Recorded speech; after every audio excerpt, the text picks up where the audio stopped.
Dude, I ain't even ready. Look, I'm still unboxing this shit. Oh What you unboxing there? It's gonna look very basic, Nice. but it's unbreakable. That's cool. Now let's see. See, unfortunately, I would take that as a fucking challenge. Oh, dude, they throw it on concrete. They beat nails into boards with it. They do all kinds of stuff. It's like crazy. Okay, now, this is a 2-piece. So do I need the? Yeah, yes, I do need the full It length. needs to cool off in here. It's hot as Okay. fuck in this motherfucker. Okay. There's the unbreakable thing. Oh God, have you ever heard of an unbreakable bull? What up? What up, Martin? We got Shannon. We got Martin in here. What's up, dude? Hang on, I'm trying to get ready. We're not ready. In fact, we weren't even supposed to start yet, but we did.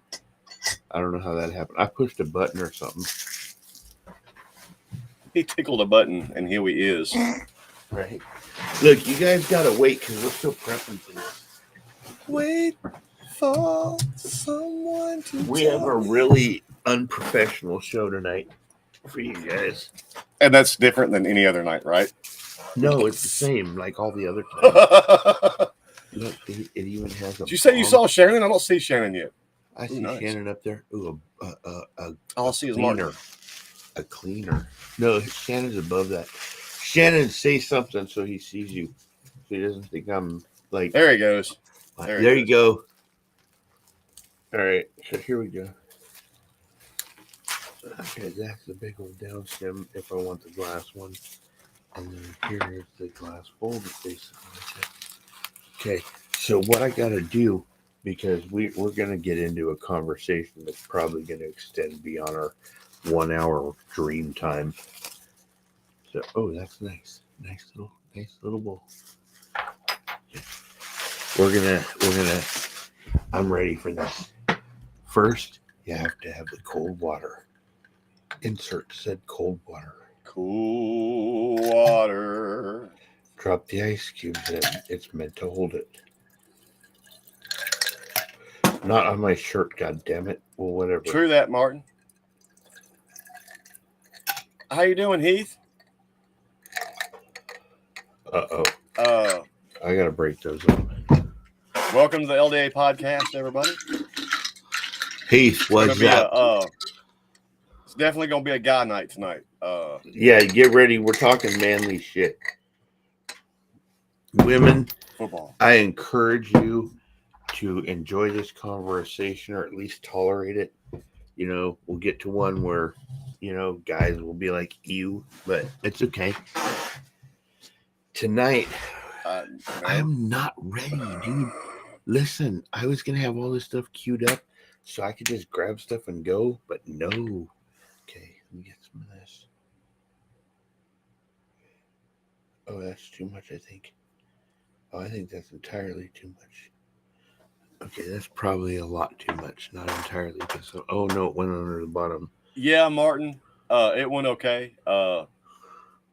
My daughter told me they talked about it, and he thought it was all funny. I guess it was funny.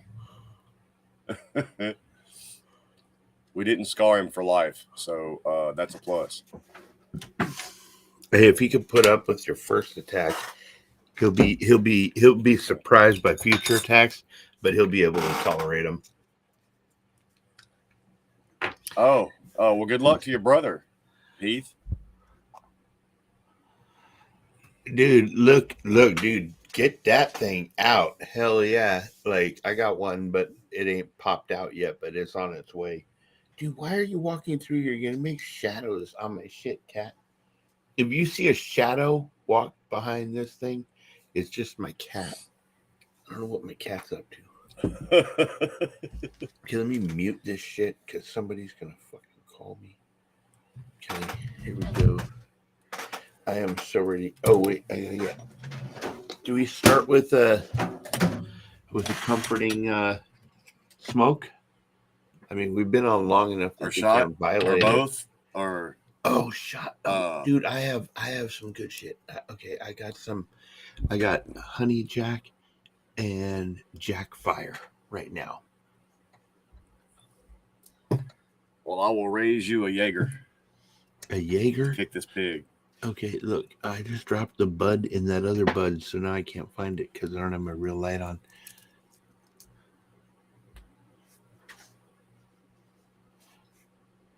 Oh man, my meds. It's all legal. Look, it's legal here in California, so screw everybody else. I'm saying, like, okay, God, here we go, you guys. What kind of vans you get, Heath?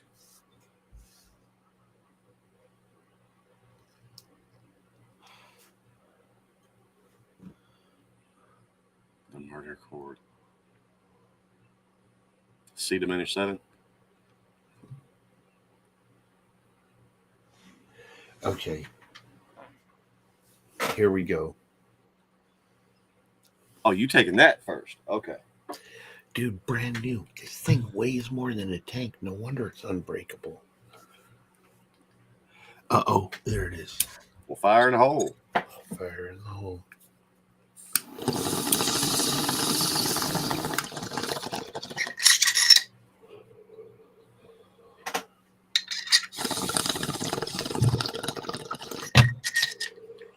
Oh, Lord.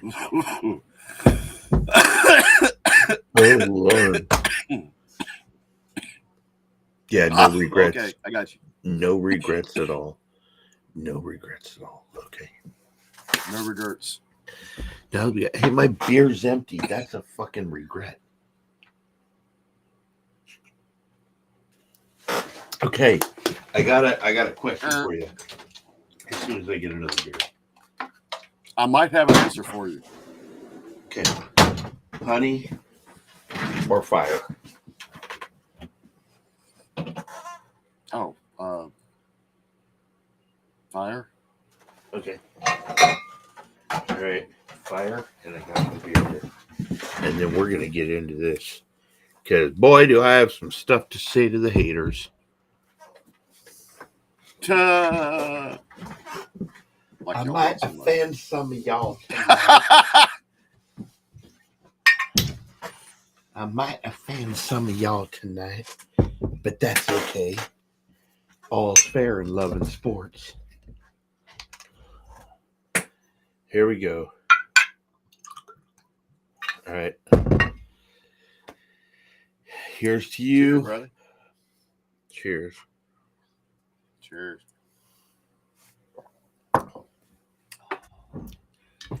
Good stuff there, man. Ooh, that's tangy.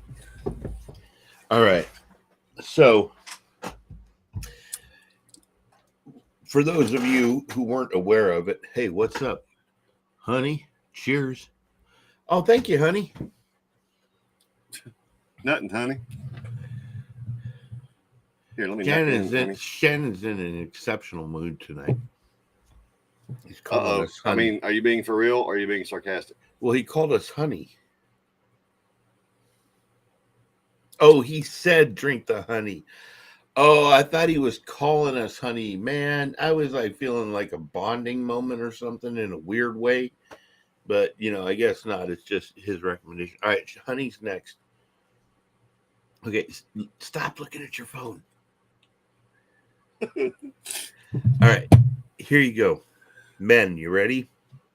Shit happened. We have week 1 of the NFL. And it's not just week 1 of the NFL. It was a very busy college weekend too. Right. We had college. We have racing going on. NASCAR in the house. We have some tremendous crashes to talk about. We have all of this sports stuff going on. And let's not forget our baseball fans, because Lord knows. Hey, dumbass, I was just going to say something about the Reds. And then he called me dumbass. Okay. Tell him, Shannon, it ain't the Reds' fault. He's a dumbass, right? No, he called me a dumbass, and I was just going to shout him out and say somebody would kick our ass if we didn't talk about baseball because his Reds are doing great. But Okay. I have not even been able to catch up with baseball yet this year. Love you too, bro. It's all good in the neighborhood. Hey, for all you sports heads, that's how we do this, man. It's all love, right? We may talk shit about teams. It's all love, right? You guys would do the same thing to us, and it is what it is. So we're gonna try and not get any feelings hurt tonight. But I just got a question, dude. Are the New Orleans Saints really need an offensive line? Like, yeah, Well, here's the thing. Yes. We let go a couple of veterans, and we got a couple of rookies that are probably going to be really good, but they weren't ready Sunday. Now, with that being said, I'm not worried about it just yet. what up, Jason? What up, But William? funny enough, Steve? whereas y'all had a blowout your Shannon? first game, I'm actually happy that we had a hard first game. That galvanizes a team going down the Dude, stretch. it wasn't a blowout. It was just, I hate to say it, but the Giants are not going to matter if they're going to play like that. They're not this year. Like, it was horrible, dude. They Right. fed us more points than we fed ourselves practically, right? Turnovers and dumb shit like that. Yeah. What's up, Danny? And what, like for us, Mhm. with the receiving core we got, we get Kamara back. Our defense is going to be severe. I believe our offense can be huge too, but that's our glaring. If we can get our O line short up, I'm not sweating nothing. Now I tell you who is sweating. The Jets are sweating. Dude, the Jets are sweating right now. Now, here's the funny thing. I was just going to bring that up. Aaron Rodgers, after 4 plays in the first game, tears his ACL and is out for the After year. all the hype, after Hard Knocks being based on the Jets this year, and I'm not saying that's Rodgers' fault, but there was so much hype behind him coming There and was making so the much Jets hype, contender. and like And 4 any plays in. like any person in sports, you are playing a game, right? There is risks to said game. Doesn't matter what the sport is, Yep. right? We've seen other athletes tear ACLs in other sports. Achilles tendons in basketball is a common one. ACL also. Right. So, but here's the thing, right when you said that, I see I'm logged into NFL.com and it says Salah says don't write Jets obituary after Rodgers. Hey, like they won the pulled game. out a win, dude. They pulled out a win. They won the game. He had nothing to do with that game. He had 4 plays. What was hilarious to me was I think it was at halftime. And on Monday nights they have the Manning cast too with Eli and Peyton. Mm-hmm. And they were actually talking to Peyton for a minute, and he's like, "Man, I'm not, any team can win on any given day, but the way this is shaking out, he's like, I'm not feeling good about the Jets' chances." And then I actually watched some of the Manning cast last night, and I got tickled at Peyton losing his shit over Zach Wilson running backwards about 35 yards. But, I mean, lo and behold, now let's also not get things twisted. Josh Allen threw 4 picks. Right. I mean, if Josh Allen hadn't turned into it, and a lot of people are already ready to write him off for the season too, and I think that's stupid. Every great quarterback has a bad game sometimes. I mean, I can remember when my favorite Drew fucking threw 6 picks in one game. Zach Wilson Tom played Brady good. has thrown 5 in one game. It happens to the best of them sometimes, and Josh Allen just got bit by the bug the other night. But long term, I just don't know, dude. I mean, and it's not even that whether I think Zach can do it or not.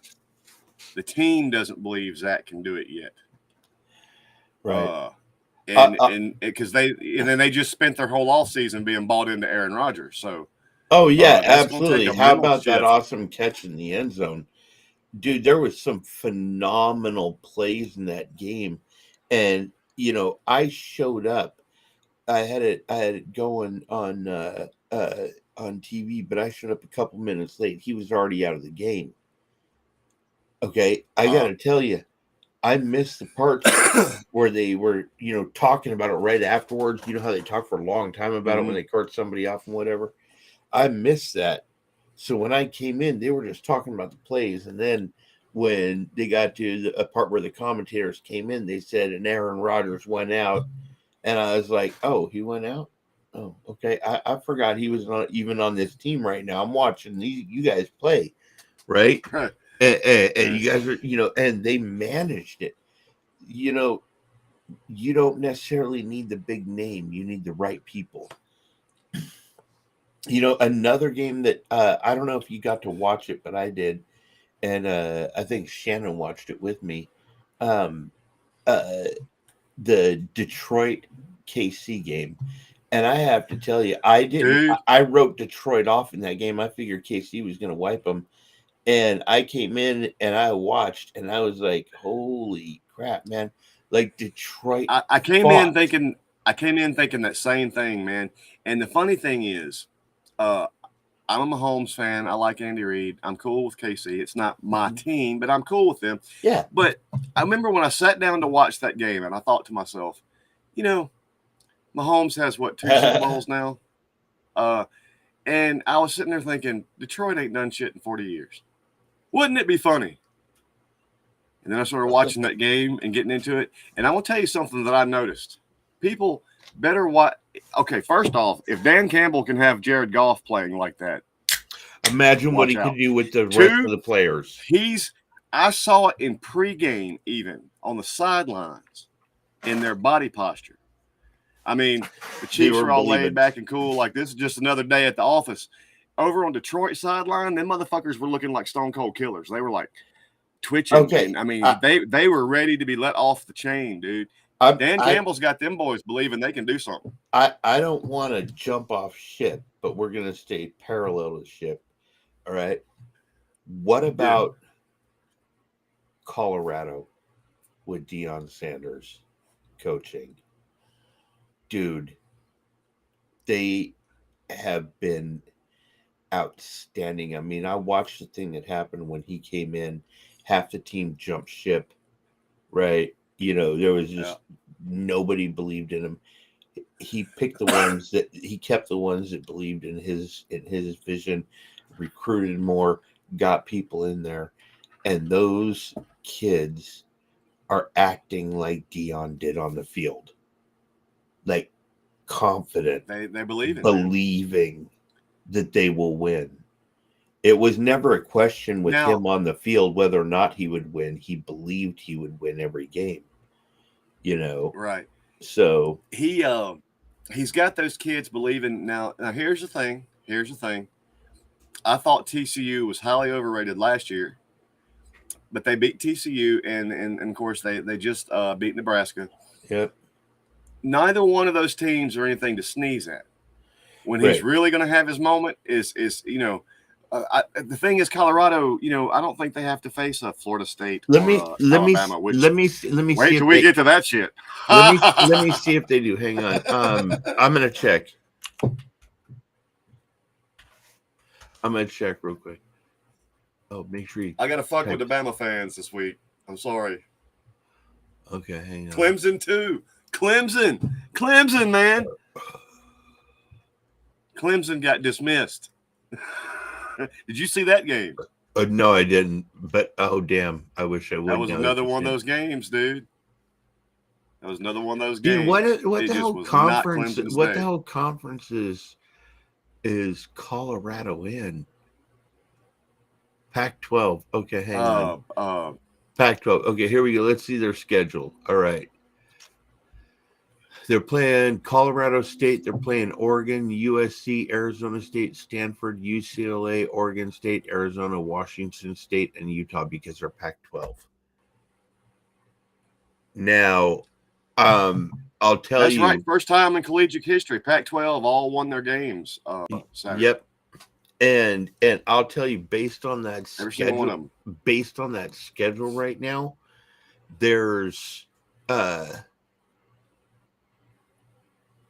one team. There's a path to the playoff. One team that I see that could give them problems. And believe it or not, I mean, there's Oregon and UCLA and Oregon State. They're all ranked. Washington State is ranked. It's Utah, the last game of the year.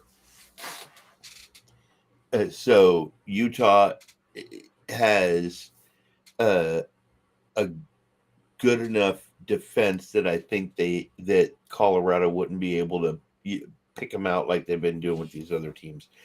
But Right. you're right. We all know this. You go to the SEC, right, and they're faster, they're bigger, they're whatever. I mean, I don't know what it's in the grits or something. I don't know. But the boys in the SEC have exceptional speed and power, and you see it in the receivers and how what they can do to get a catch. So it would be interesting to see. We haven't. I don't think we've seen a Pac-12 team in the college championship in forever, ever. It's been a minute. Yeah. I think Oregon did it, didn't they? I think the last team I remember even being possibly in the conversation was Utah. And it was funny because it seemed like this was a few years back and they were mad they didn't get in because they had a record, but then they played a bowl game and got slaughtered. Yeah. Like badly. Yeah. But man, there's been so many upsets, like from LSU falling last week, Bama and Clemson falling this week. It is crazy. Oh, yeah. Now I have to say, I'm an Ole Miss fan, and I saw perhaps the best catch I've ever seen in my life in that game the other day. The way this boy high pointed, took one out of the air, landed on his back and flipped and everything and held on to the ball. And I was sitting there thinking, Jesus, that's some want to. That's a kid that wants a job down the line. So. Yeah. Oh man. And there was another game I was gonna bring up. What was the other one?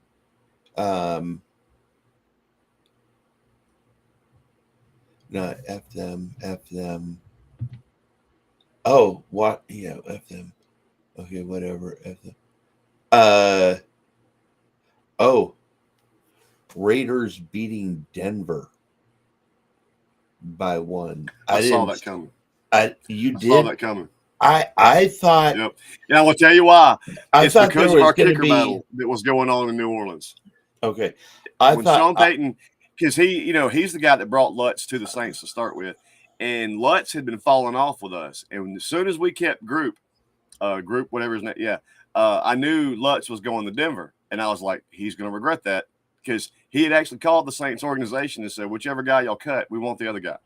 We kept Group and let Lutz go, and Lutz missed an extra point and a field goal. So that was a difference in the game. I don't know, man. I just sniffed that one out. I didn't know that factor behind him. So to me, I just figured that with the restructuring of the Raiders with the new quarterback situation, that I didn't see anything. You can't really judge, preseason anyway. I mean, you see some cool plays and stuff, but that doesn't tell you how they're going to do live on the field. It's preseason. So you got, they didn't even put the big guys in. They put everybody who's trying to get a job in, give them their shot. And then, the last game, they'll put their big guys in for a game. That's how it works these days. So I didn't see anything. With the loss of a preseason game and their watered down off-season schedule now, it's gotten to where you don't see teams start hitting their mark till week 4 anyway. It's almost like they're still in preseason. I mean, that's why you don't hit the panic button first game in the NFL or even college for that matter. But like for the NFL now, since they lost a preseason game and they don't get to hit till August, man. I mean, they're freaking. They're still learning. They're still putting in offense and bullshit like that. You won't know no matter how high or low we may feel on our team right this second. We got no idea what our team's going to be like in 3 weeks. Oh, absolutely. Absolutely. Because the quality, the first 4 weeks of football, the quality has gone down so much because they do cut so much out of the preseason. Teams aren't in the same level of preparedness that they used to be. Yep. This is, we've changed a lot throughout the years in sports. You know, we've seen it in football. You can't barely touch a quarterback. Back in the day, the Right. quarterback was getting his ass kicked like everybody else. It's not just the quarterback. You can't. It's everybody. And the wide receivers. Receivers. Yeah. It's One of the best like football One of the Go best ahead. football interviews I ever heard was with Ronnie Lott. And they were picking on him. He was like, you're in the Hall of Fame and known as one of the best safeties ever to play the game. But your weakness was your pass defense. He said, pass defense? I wanted him to catch it so I could then remove him from it. He said it was a different game back then. Safeties weren't trying to get interceptions. No, we were trying to clobber the motherfucker that just caught the ball so he won't want to catch the ball next time. Right. Absolutely. Different game. There's a lot of changes. Some for the better, some for the worse. In NASCAR, they made a lot of safety changes. Obviously, the majority of them occurred after Dale Earnhardt's death. The reconfiguration of cars and things. There's been so many changes since his death that were brought about to NASCAR. And Shannon and I were watching a race. I forget where it was. Shannon, if you're here, you can mention it in the comments. But he and I were watching a race, and I don't even remember the driver's name now because, with the name of the podcast, I'm fitting that right now. A little, well, not so loud, but probably drunk. Maybe a bit of an asshole. But we witnessed a car do flips side to side so many times that I can't believe the driver didn't break his neck. Daytona. And who was the driver, Shannon? That car without Ryan Preece was the guy. That car without the modern safety features and without the modern helmets and all that, he would have been dead. He would have. It would have been a wrap. We also watched, and I don't have the clip of it, but I showed it to Shannon. It was like one of the IndyCar. He flipped 11 times in that NASCAR. He was going 197 miles an hour when he flipped. Okay, I mean, just imagine that and being inside that car flipping, boom, boom, boom, boom, boom, boom, boom, boom, boom. Now, without all the safety features that they've instituted in these cars, 10 years ago, he would have been dead. I mean, so they've done a lot. Shannon and I watched a clip of a Formula One car. He did live. Yep, he did, Martin. We watched a clip of a Formula One car that crashed and went underneath a guardrail and was severed into and burst into flames. And as they're putting the flames out, the driver gets out, stands up, and starts walking toward the guardrail so he can get out of the fire. Like the ability for anybody to survive either of those two accidents, is amazing. Right. And that's by the safety changes. But at the same time, the old NASCAR was basically trade and paint all race. Yeah. It was bump and bang, push, shove, move out of the way, spin you if we got to. Hey, D, glad to see you here. J Man. Yep, he walked away like a boss too. That guy in the NASCAR got out, and he got out of the car and was standing there, and they were talking to him, and pretty soon they're like, I think we're gonna go ahead and put you on a stretcher real quick and get you in this ambulance. And I'm thinking the same thing, because if you flipped 11 times like that, bro, your dome probably be like rocking like a fucking hurricane.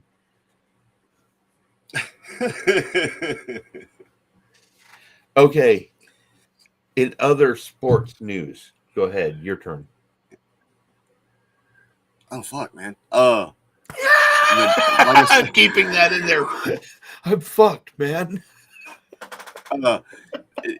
Most of my jollies was coming off some of the upsets, just all the way around. This first 2 weeks, there are certain things you come to expect when you watch football and everything. And as the season gets into its swing, there's a certain rhythm to it. This year, 2023 football season, college and fucking pro came in the door like a fucking wounded duck. Yeah. Things Like have a been so lame duck. upside down. I mean, like I said, between upsets and injuries and everything, it has been the least boring opening week of football like ever. Right. Everywhere there's a story this year so far. Like, for example, Giants suck. Newsflash. Dude, I mean, I'm just like they were shooting themselves in the foot the whole game. The whole game. That's one of the worst.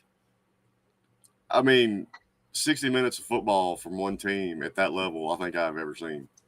It was pathetic for them. In other sports news, Spark. Okay, hang on. Look, it's my new thing. You can't break it. It's heavy as fuck. Dude, I'm not going to be able to lift this up if it's this heavy when I'm like crippled.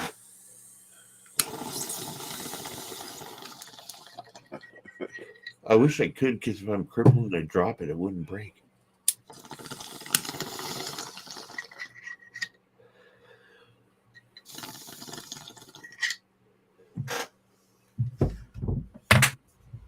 Okay. I'm gonna. Oh God. I might cough. Thank you, D. Was it a 20 or something? I No, it was would. just a spark. I miss my big bong in there, but if I was to pull that bitch out right now, I would cough up a lung, I'm pretty sure. Oh, dude, believe me, I've thought of sending packages containing some sort of a glass device that you would look at and be like, oh, hell no. I've got a couple of nice. We've had this discussion. I got a couple of nice pieces in there that I just need to get a new stem for. I've actually been contemplating.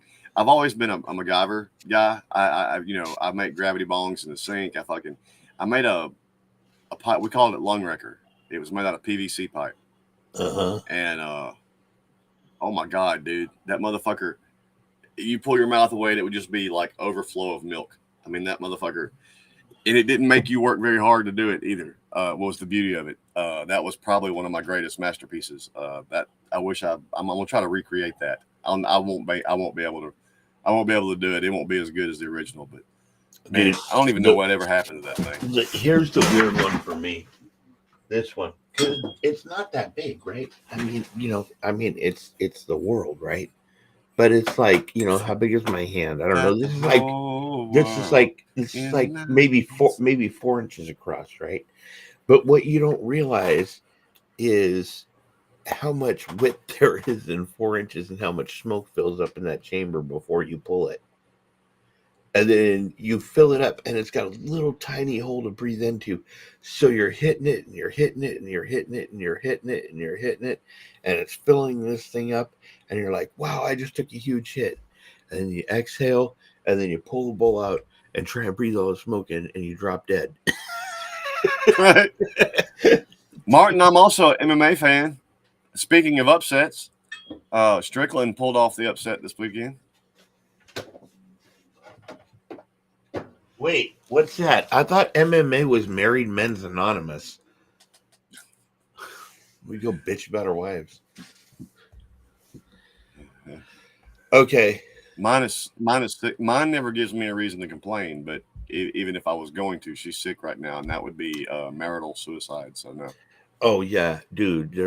I've learned that trick already. I test the water. If I step on the first leaf and she screams, it's like, no, I'm not going back in the woods. It's cool. I'll just leave you alone. Nope.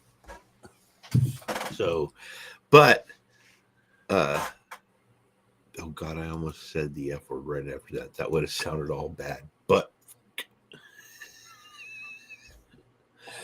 oops. What? Yeah. Fuck. Shut up. I didn't say it out loud, but if they connect the dots, it sounds weird. Fuck? No, and I said but what before that. Dots are we connecting on the word fuck? I said but before that. Once roll. I can't stop saying fuck. Oh Lord! I Don't like get the on a word roll. fuck. Okay, wait. Here we go. Here we go. All right, let's talk your game for a minute versus Tennessee.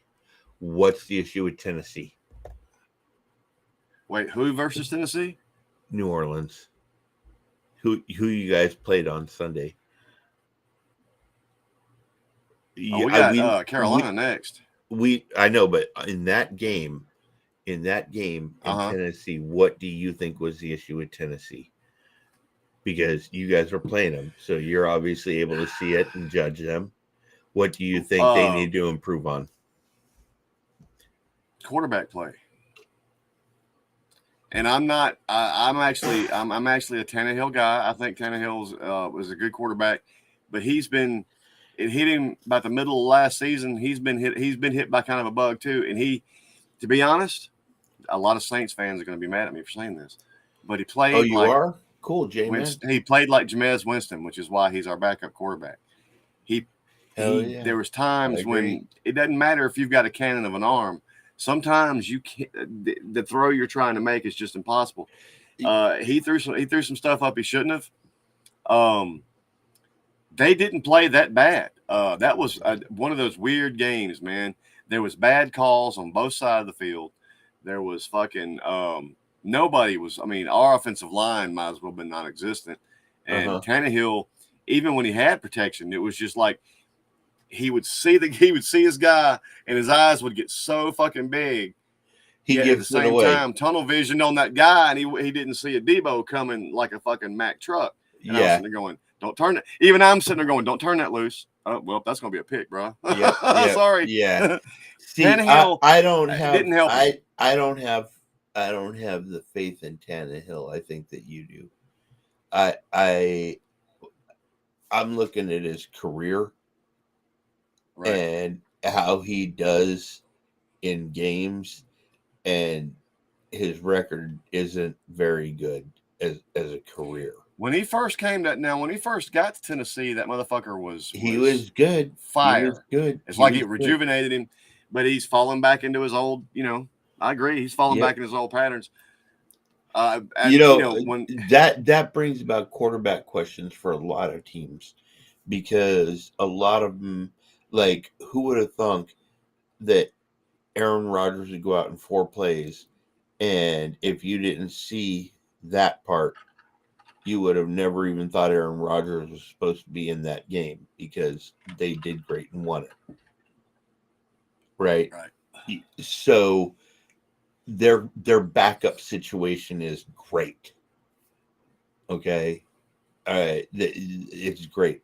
They got a belief in them that was, many of them, when he came in, he had such a winning attitude that it becomes mandatory that you have that same attitude with him, and so I think that he instilled maybe an extra work ethic or more of a attitude for desire to win, and that's why they showed up that way, because who would have thunk that dude would play and win, but he did. He did. The biggest shock to me at the quarterback position this past weekend, believe it or not, was Baker Mayfield. That motherfucker played like he thought he was Drew Brees or Peyton Manning or something this weekend. Yeah. Fucking Baker was fire. Especially down the stretch in that game. The game that I recorded a few of the games, and dude, it was nuts. Dish Network lost their contract with the NBC and ABC stations here near us or whatever. So I had to sign up for like Peacock and shit and pay all this extra money so I could watch it, because of this like little Fire TV right here. And I was sitting here watching football, and then watching the NASCAR race over here. You can ask Shannon. And I was going in like this. And I said, I'm going to make a video, neck exercises. Right. It's like watching tennis. Right. Yeah. And Colton, this is just so you know, Colton, and I feel like I have to address Colton real quick. This is a different bag than what you came to the other night, brother. Just letting you know. Yeah. Hey, we're just chilling tonight. We're talking about sports and other shit. Uh, but yeah, that dude, I was watching that on both sides. And the San Francisco Pittsburgh game. Pittsburgh looked like shit. Pittsburgh looked They like didn't look real. They didn't look real prepared. they looked like shit as an entire team. It wasn't one player Which is was shit. unusual for Mike Tomlin's team. Right. Whether they get beat or not, it's rare that they Oh look Jesus, unprepared. Jesse, why'd you do that? Oh gosh, the Wolf. Shots, shots, shots. Everybody. If you know, you know. If you don't, well, that's not up to me Right. to tell you. Right. Mm-hmm. Jesse, you missed some interesting stuff, man, the other night. And I'm gonna tell you about it later. Are you doing a shot? Or are you asking? I'm fixing to. I'm gonna see if my wife will be kind enough to bring me one, even though she's sick. Oh, Because I damn. hate to have to get up and leave camera to do it. Oh, you could get up and leave just so you don't piss her off. Like, I'm married. Okay. I understand Yeah, that. she's sick. I won't mess Yeah, with her tonight. yeah. She's usually Okay. kind enough to bring it to me, but Yep. He's going to walk off and get that shot for Jesse. Shannon, Jesse, Martin, Colton, Jesus Christ, J-Man. All right, pick another sport while he's gone.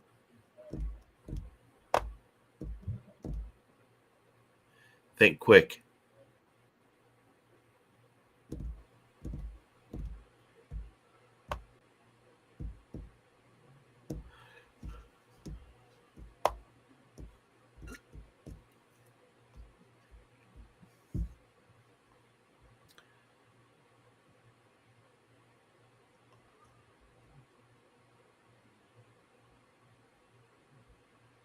Denver's quarterback? Oh, hang on. That's where the hell are they?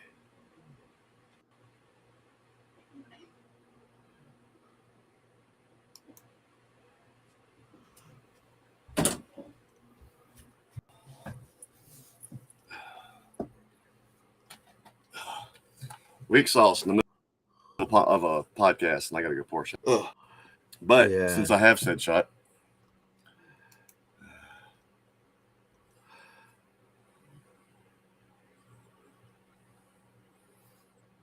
Russell didn't mean to Wilson. run you off, Colton. Was just letting you know this is a different thing.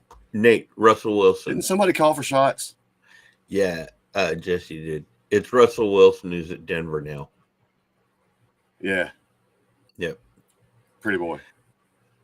Yeah. That was And you know, Sean Payton caught some flack for calling Russell Wilson out, but he's not wrong. Part of Russell Wilson's problem right now is he's focused on 9,000 other things other than football. Mm-hmm. Mm. All right, here we go. And they got my old coach, but they also got our old kicker, and that just cost them. We'll find out whether Sean Payton was built for New Orleans or if he can do that wherever he goes. I think the Peyton Breeze duo is what did it. Oh, Peyton, absolutely. That's what put them on it's the map, funny. both of them. That it put both of them on the Since map. Peyton got to Denver, he been running that head, and I'm like, Russell's not going to be his guy. I'm afraid they just don't. And that goes for any team. There has to be that marriage of minds between your quarterback and your coach. You look at Andy Reid and Mahomes, and you look at back Drew Brees, Sean Payton, Belichick, Brady. There's a certain amount of the chemistry from the top to the bottom of the team that's built between the chemistry of the quarterback and the head coach. There just is. Yeah, Nate, they lost against the Raiders. That's probably why you're pissed, because it's divisional. By the way, Martin says talk about boxing the Gypsy King, and I don't think so. So, we can talk about boxing. If Gypsy King gets overconfident and stands in front of Ngannou is going to put him in a fucking coffin. Yep. There's very few human beings on the planet that hit like that motherfucker. Go watch his knockout of Alistair Overeem. It looked like a fucking cartoon. Ngannou is not going to be able to. It's very much like Conor and Mayweather. He's not going to be able to match Fury, technique wise. Fury's going to outbox him. But if Fury hangs that chin out there, Ngannou is going to turn it into pudding. Fury can outlast him as long as he doesn't slip up and give him an opportunity. That's it. You have as to long have as he doesn't get chin, you have to have a perfect. He should win that fight. You know, I'll go back years ago. There was an old boxer. I'm taking my shot. Oh, here we go. Ready? Cheers, bud. Cheers.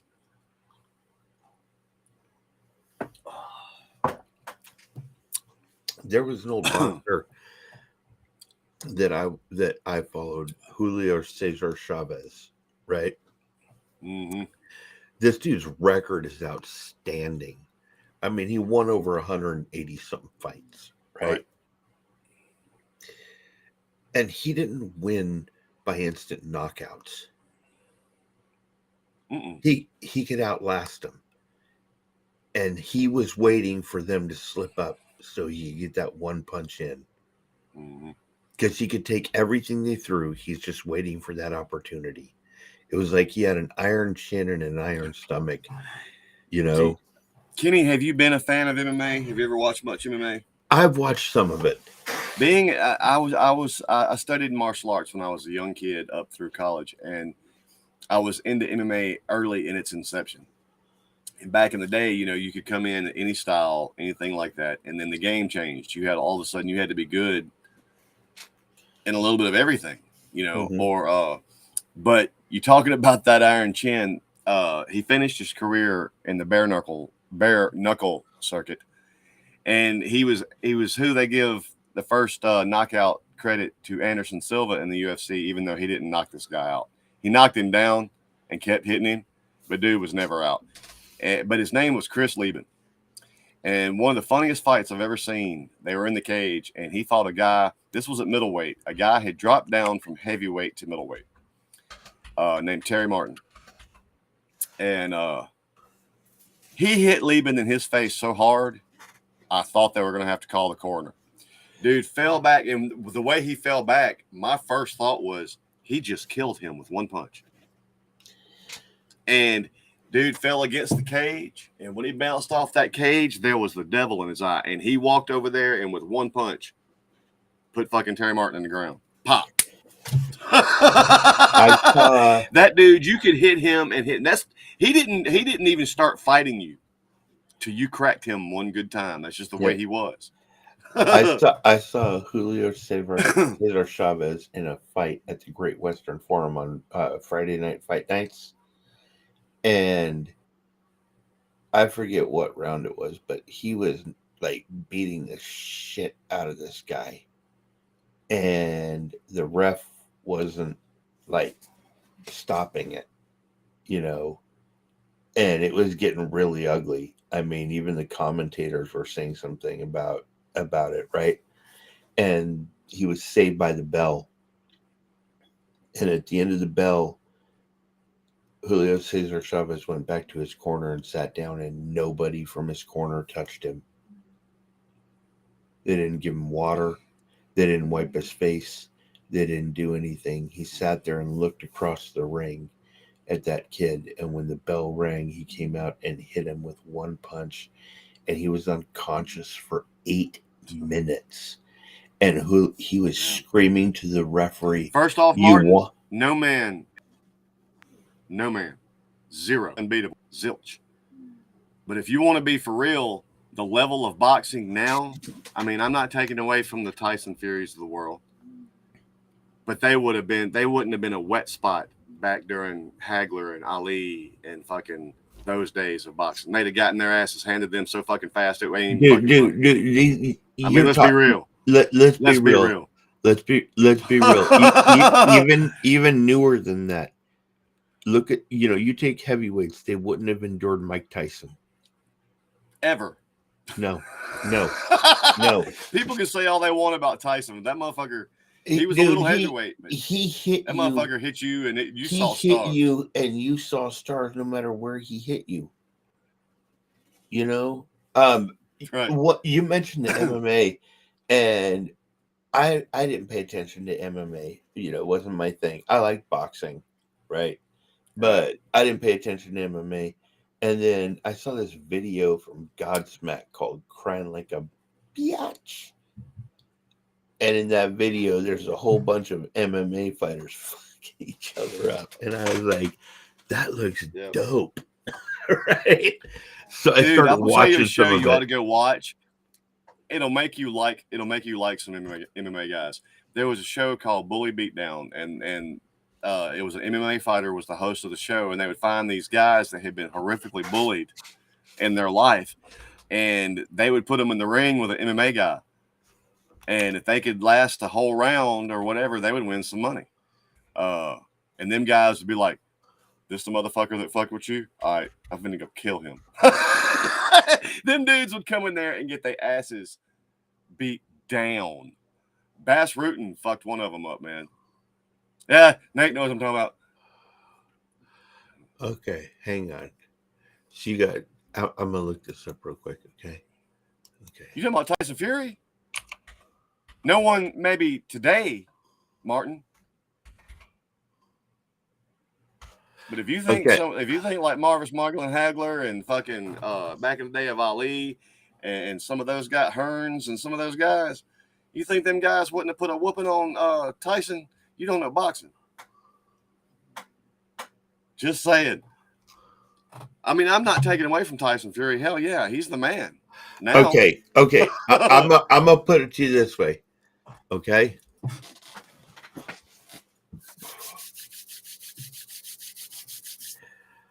How about this for a record? 107, 6-2. That was Julio Cesar Chavez. Right. You couldn't. Martin, he was knocked out 4 times out of all of those fights. 4 times. That's it. If it makes you feel any better, though, I believe that Lennox Lewis is one of the most overrated boxing champions ever. Yeah, I would absolutely agree with that. He wasn't a fighter. He was a point guy. You know what I'm saying? And there's a difference. Absolutely. Man, I remember back. I would actually like to see Tyson Fury step to MMA. Sorry, Kenny. My bad. I remember, the boxing matches were, they weren't pay-per-view. There was no cable yet. It was just when you had regular TV. And the boxing matches would be shown on ABC Sports at night or, some NBC Sports or something, some big old channel. And they would have it out there. And we watched Sugar Ray Leonard. We watched, Jesus, man.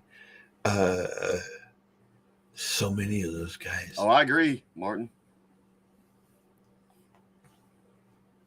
Yeah, every generation or so, you get a fighter who can do that. And what makes them elite is the duration of time that they can do it. So, in 13 years, Tyson's won 33 and lost 1. That's 13 years. Okay.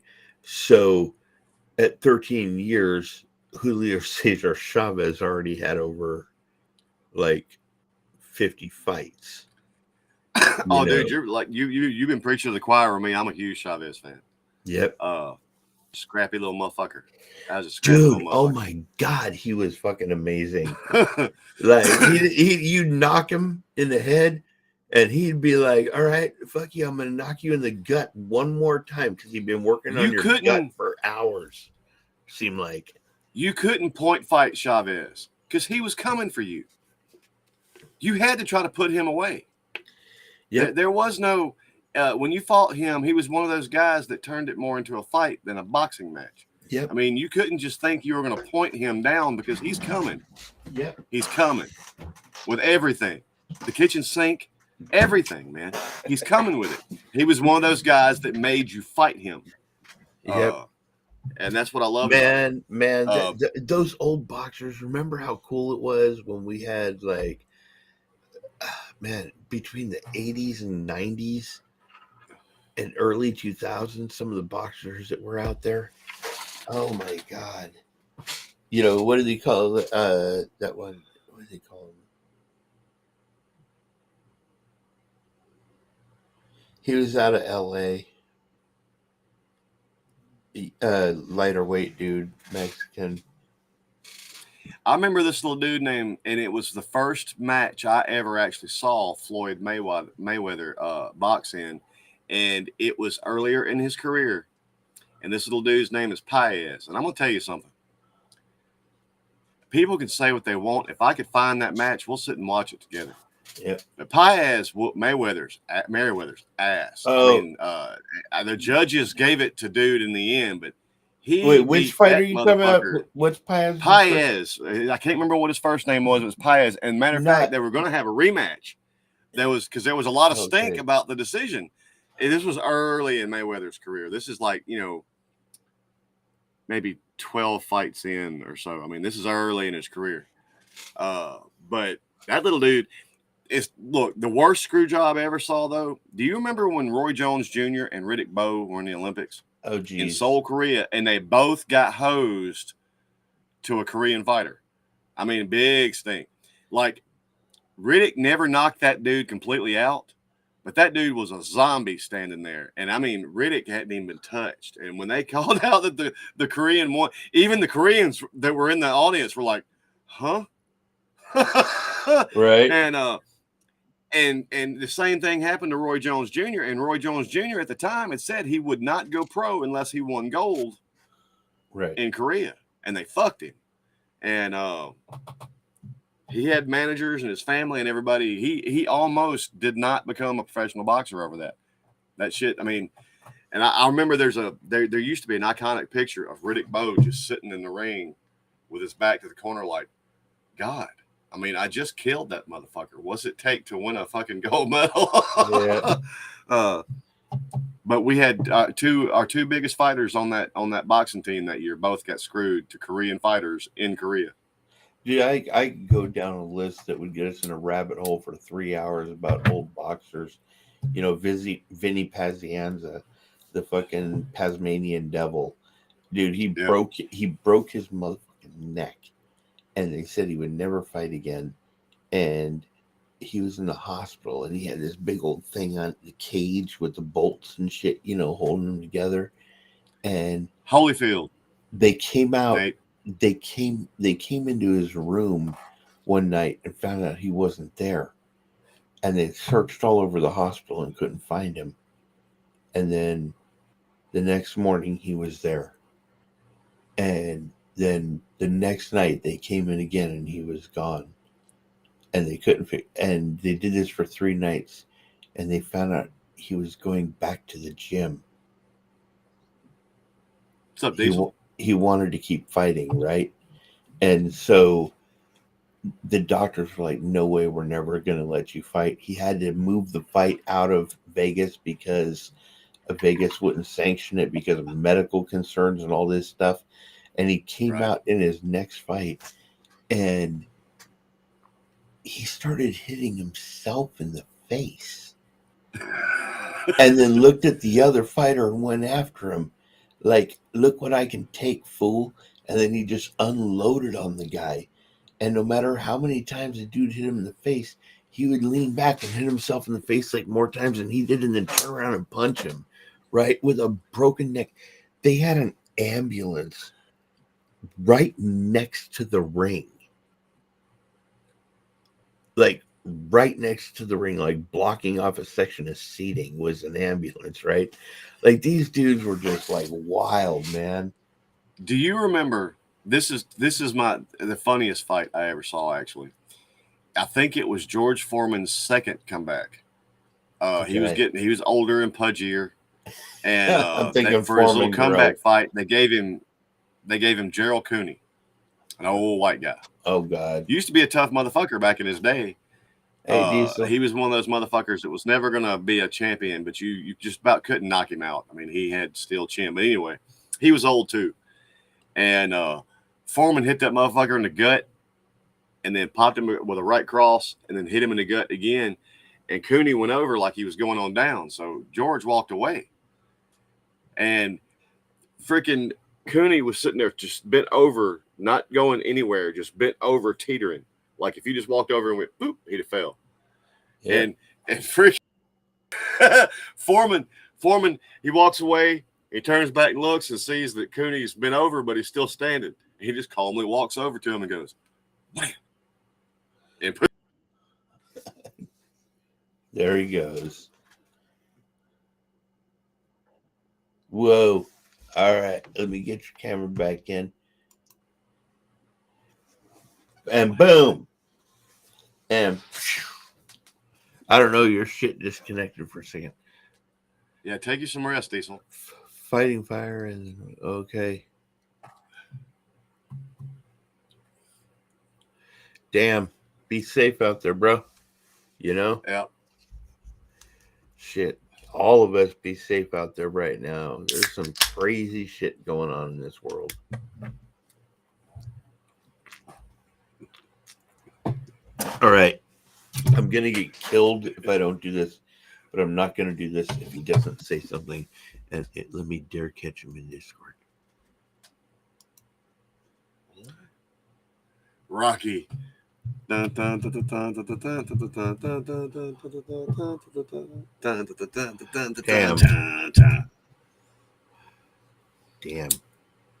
Our Discord seems to be lit. I remember all Rocky Marciano. Or what? Our Discord seems to be lit with people right now. That's how it happens. That's how it happens. Yeah. Let's see if you can encourage.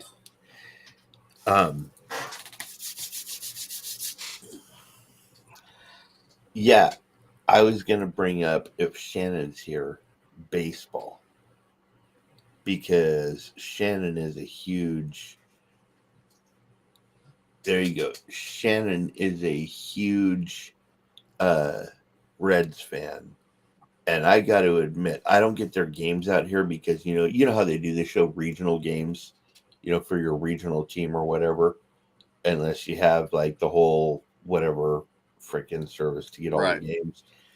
But Shannon's been kind of narrating it for me as it's going on, right?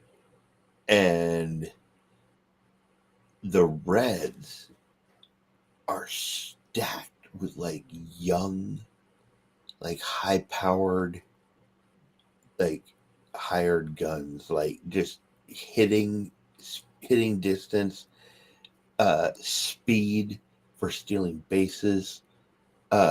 They just won 6-5. Oh yeah, here we go again, right? Like that's what they're doing, right? And yet they're a team that has a bunch of players that nobody knew about at the beginning of the year. Right. And that can happen in a lot of different sports, right? It can happen in football, it can happen in basketball, things like that.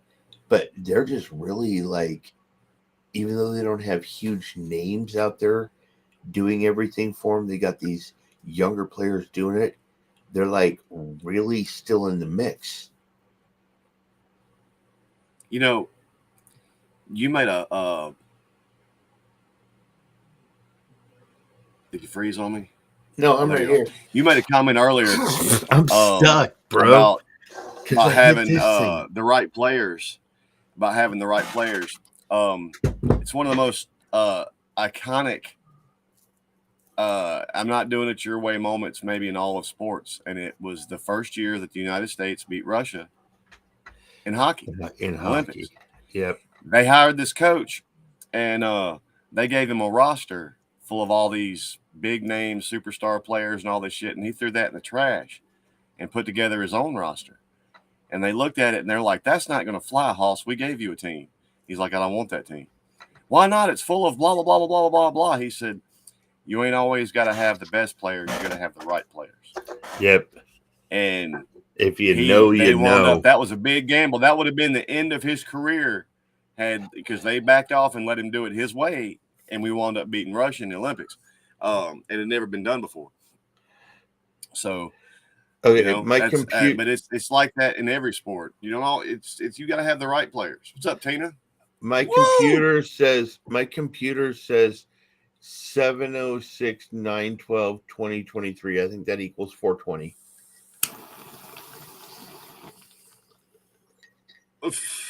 Somewhere.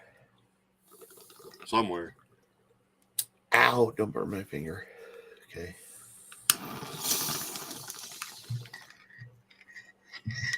Yeah, this thing hits pretty hard.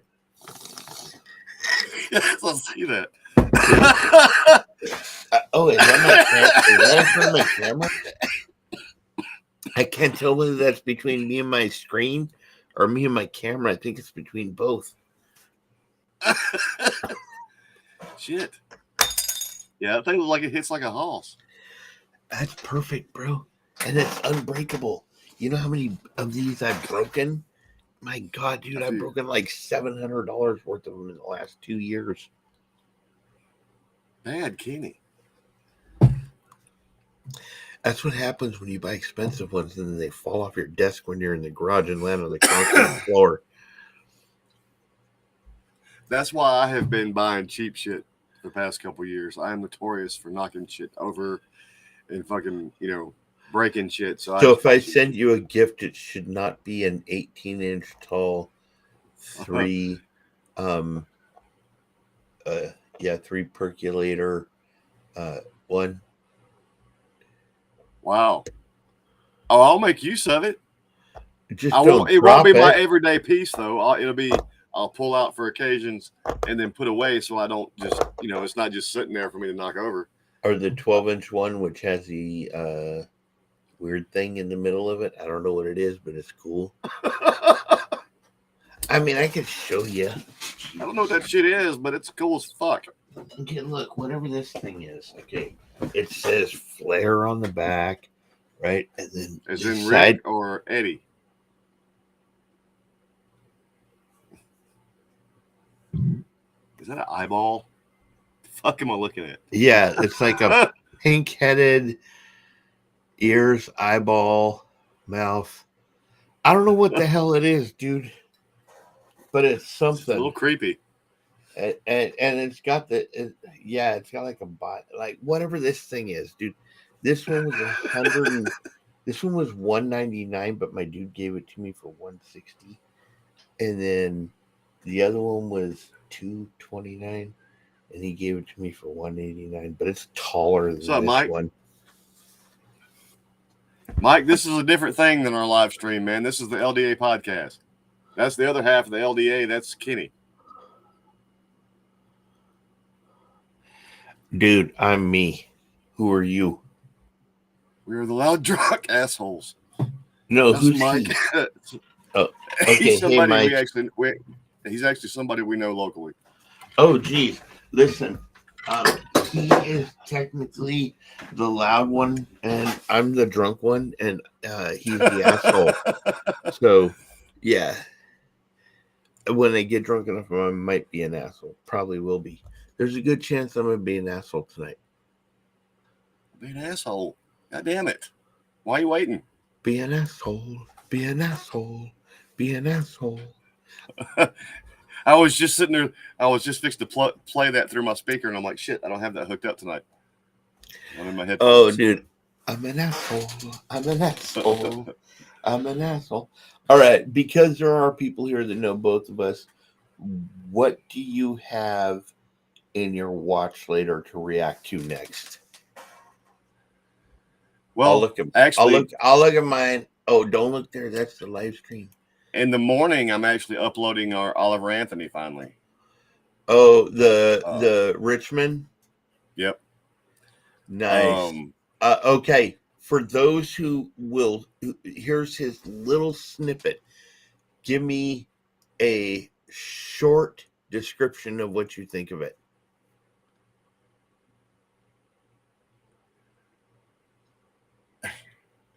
So those who are here tonight will get this short description, and if you're not here, screw you. You have to see the whole reaction. It's a good song musically. It's very catchy. I can see oceans of people singing along to it. I do not disagree with the content of the song. Not to get too much into it, but I thought it was a good song, man. It was. I can see it being as big a hit as anything else on the fucking radio right now. It was as raw to me as, I'm gonna throw a name out. If you don't know it, it's okay. Even if you don't know it, Daniel, it's okay. But Ben Harper. I know who Ben Harper is. Yeah. Hell yeah. When Ben Harper first came out as a folk musician, his music was raw like that. And when I heard Oliver Anthony, I was like, that is that true painful folk music. Like, it is like a folk version of the blues, right? Because the blues is all about the pain and struggle, and you get that folk version of it, and it's amazing. And it just reminded me of that. He's not a blues guy. He's a folk, possibly blues guy. Shannon, I tell you what, if you'll help remind me, we've already done it. And like I said, that's one of the ones that the sound got screwy with us, and I've been hesitant to upload it because I feel bad that the sound got screwy on us. But like I said, I'll upload it, and so you can watch it anyway. You love us enough, you don't care that I fucked the sound up. Dude, I think I finally got our sound issues worked out though. So hang on, I'm curious about something. Okay, let me see how many. Let's go. How many are watching?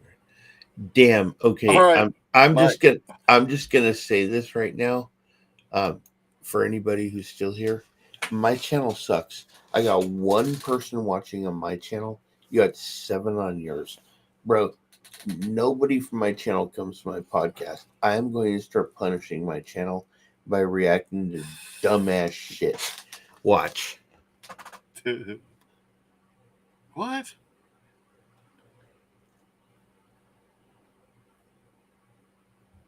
Jeffrey Tull. Funny. I thought it was. I got my camera flipped. Hang on. Oh, watch. How did I do that shit?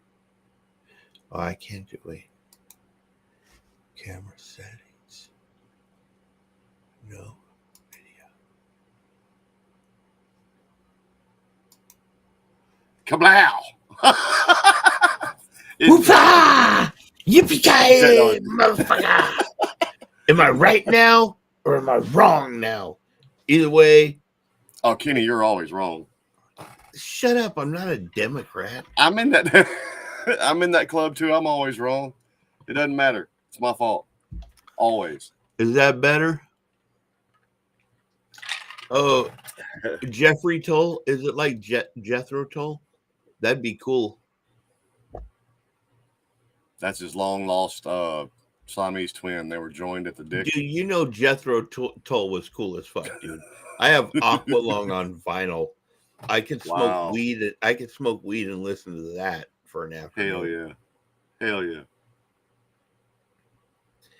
So I think these headphones are finally dying on me. I love these headphones. I know, and I've got a brand new pair to start penalizing them. I haven't even touched yet. I've been wearing these out. Shannon, since you're watching both, Grumpy, what the Grumpy? Fuck up, dude? This is my homie. We won't. What's up, Grumpy? We won't discuss much. We'll just say homie, and we're good. Grumpy, look, you know what this stupid. Did he glue your dick to your stomach? No, he's not the one. Look, Grumpy, our podcast is called Loud Drunk Assholes, and that's basically what we are becoming. I I don't know how many beers I had because I'm not counting them. But I got shots here. Grumpy, you want a shot? Wait, I have to ask Grumpy if he's taking a shot. If he's not, which one is that? Bird Dog Peach? This is still the last remnant of that blackberry that I can't ever seem Oh, to the get rid of. blackberry. Oh, listen, the one Grumpy, that tastes delicious but goes down like battery acid. You're right, Grumpy. It totally does. That's why the name's fitting.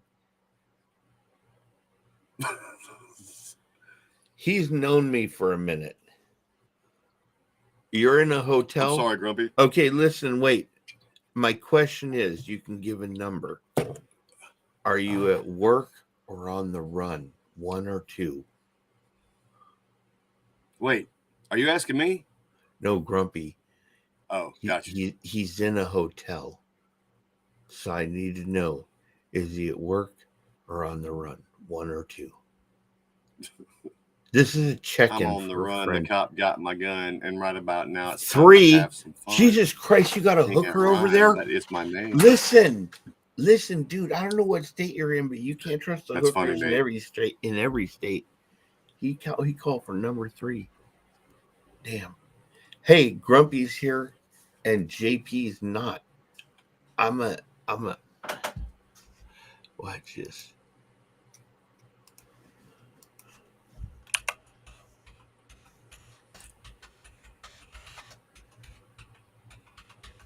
Move to Texas.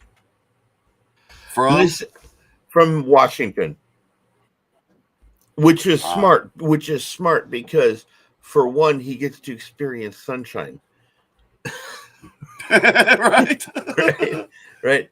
The downside is not everything on, like, all the shit that's legal on the left coast might not be legal in other states, meaning, the big puff pass.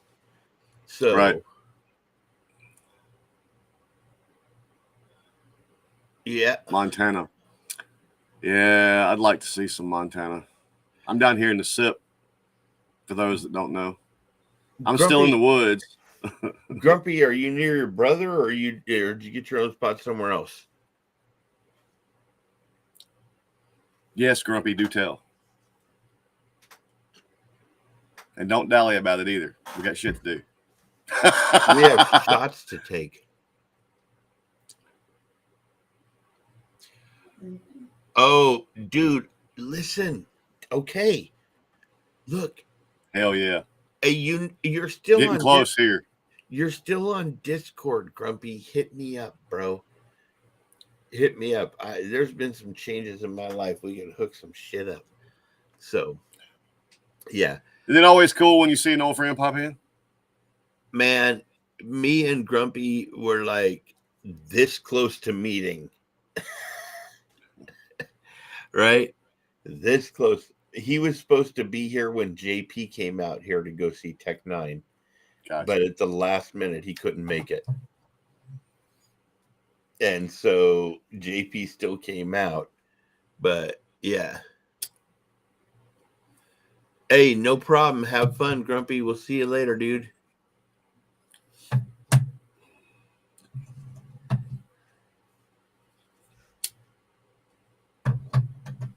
And before you leave, Grumpy, always remember, man, love your pets. Don't love your pets. Yeah, that's important. Like, love your aunt, but don't love your aunt. Yeah. I fell down laughing at that movie that I heard that line out of. That woman's talking to this lady. This lady's a little too enamored with her dog, and she tells the ladies, like, look, you love your dog, but don't love your dog. How can I say something about the Second Amendment? It's a free country, so you just say it. Like, we have a First He makes me want to go get my. Right? He makes me want to go get my bow. Dude, it ain't season here yet. It makes me want to get my gat. Let's go. I don't have a bow. That's why I have to say get my gat, because I ain't got a bow. I want I to got a get bow in there, but I want the a bow, thing but is, because of my shoulder, I don't think I could do it. So I'd have to do a crossbow where they have the motor that pulls it back. have you seen the pump compound bow? Uh-uh. Look, dude, I'll send you this. It's a link. I saw it today, but it's got this rack on it, right, man? And it's essentially a pump. When you draw back an arrow, I mean, it's got a sleeve there that's mounted to the bow that's full of arrows. And when you draw back and turn loose, when you draw back again, it's knocking and loading one out of the set for you. Oh God, yeah. And I said, I mean, it wouldn't be practical in the woods at all, but I was absolutely, I was like, oh, I want one. Right. Oh, dude, You I know, have so many of those I want ones that aren't practical. I really, really think that the next one that we're gonna get is probably gonna be a Glock 43X. fuck you, J man. I've always wanted one, and that's the one firearm I don't currently own. What? Where is he? A 30-30. I grew up in South Mississippi, man. Real You hunters use you 30-30s. went with a 30-30? I Best thought you were brush gonna go gun, with the man. I mean, 22. if you're taking long shots over open pipelines or bullshit like that, yeah, there's other shit. But you in the woods, nothing. I don't give a fuck what you might think. Nothing.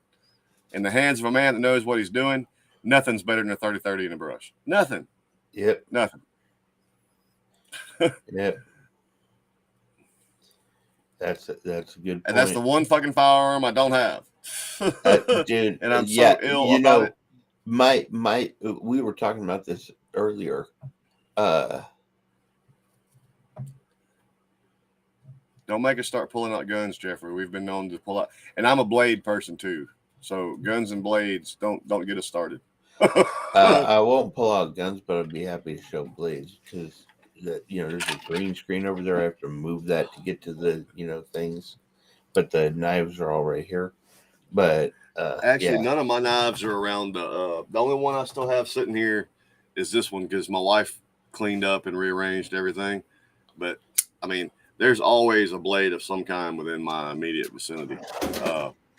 And I promise you, if you're one of those fools that ever gets in my house, you better hope I get to my gun before I get to a blade. Actually. Because this is a much more up close and personal kind of violence. this blade will actually do more damage to your finger if you close it wrong than any other knife in the world. I have one of those, and I know what you're talking about. Yep. You gotta be careful. Oh, if you need one with a big old thumb flipper, you get this one. I've actually got a fucking prune saw that's like that. So flip out like that, motherfucker's that long. Springfield, I got a SIG sitting back there, right behind me. Martin.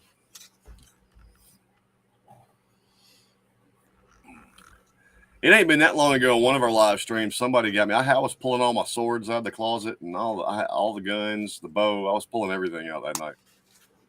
Let's see. I'm hoping I get to do some hunting this year. Things have been Jeffrey, so crazy the here's last mine. few years. I haven't gotten to do any hunting, and we need some meat for the freezer. I need to get in the woods.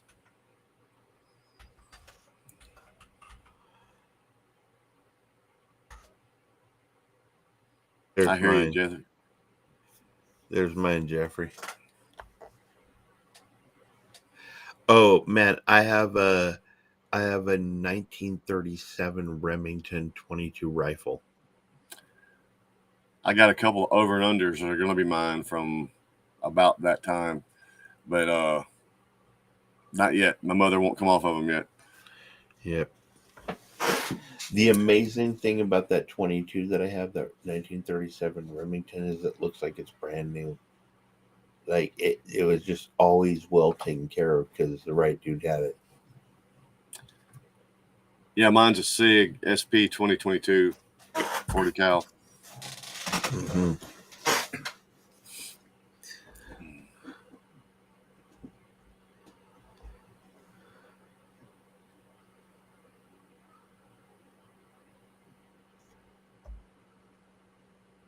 Which one?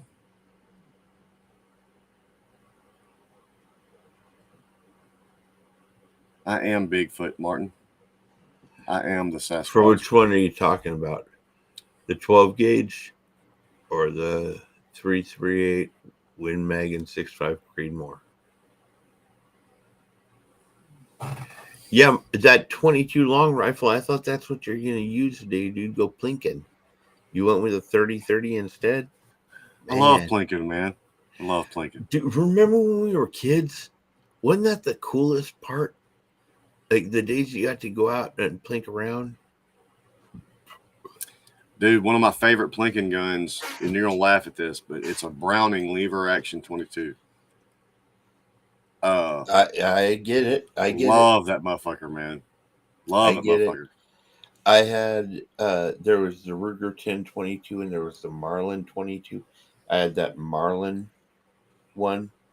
I'm very familiar with Marlin 22 rifles, yep. And pistols for that matter. Yep. Now we have the Remington that's older than it's like older than my parents would have been, right?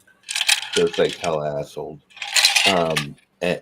But I if I were to get another 22, the only one I would do would be the lever action 22. It's great, dude, and I highly recommend. I'm serious. I highly recommend the Browning. Yep. I couldn't afford a Browning. One of my buddies had one, and it was kind of like those. Here, just take it and one day give it back to me. Borrow kind of thing. I loved that fucking 22. We had several around the house. Still do. But I mean, dude, I'm gonna tell you what. Open sight with that motherfucker at 100 yards, I will trim your nose hairs. Oh yeah. Oh yeah. Oh yeah. What's funny is besides my 22, the next gun that I shot as a youth was M130 caliber carbine. Dude, that's almost just alike because funny enough, mine went from a 22 then to a 30-30, but the next gun that I held, my uncle had my grandpa's old M1. And I'm gonna tell you what, I liked that. I missed that. They're a great gun. They are an absolutely great gun. I have hunted with that rifle before. Yep, dude. We went out into a canyon and took this was back when they had the glass 5-gallon bottles for water, and we would take those out to the desert and set them up, and we would take that M130 cal and just blow the shit out of them. Dude, we went funny enough, the guy that teaches my daughter now, we went to a camping trip up around his neck of the woods, right? And there was this we stayed at one of the members' fathers. He had tons of land and livestock, so we just camped out there, right? Well, everybody goes to bed that first night, goes to their tent. We've been drinking all night, partying, everybody's ready to crash. Well, the dad, who was a demolitions expert in the Army, fucking takes us, a couple of us, me and Weaver, a couple of the guys, out in this field. And, dude, he gives me a, by God, I don't even remember what caliber or what. This gun, it was like that brings you laid down and the gun held you. It was so big. They let us shoot that for a while. And then we blew a tree up with some C4. And that's the question that just came across. Okay. What is the most powerful gun that you shot in your life? And he says his was the 600 Nitro Express, which is a huge one. That is a big one. Okay. So yours. I think far as handgun goes was my boss's 500 mag. That's fucking stud. He has a 454 too. That's also a stud. I think rifle wise, now we're not talking distance. We're talking pure unadulterated trauma.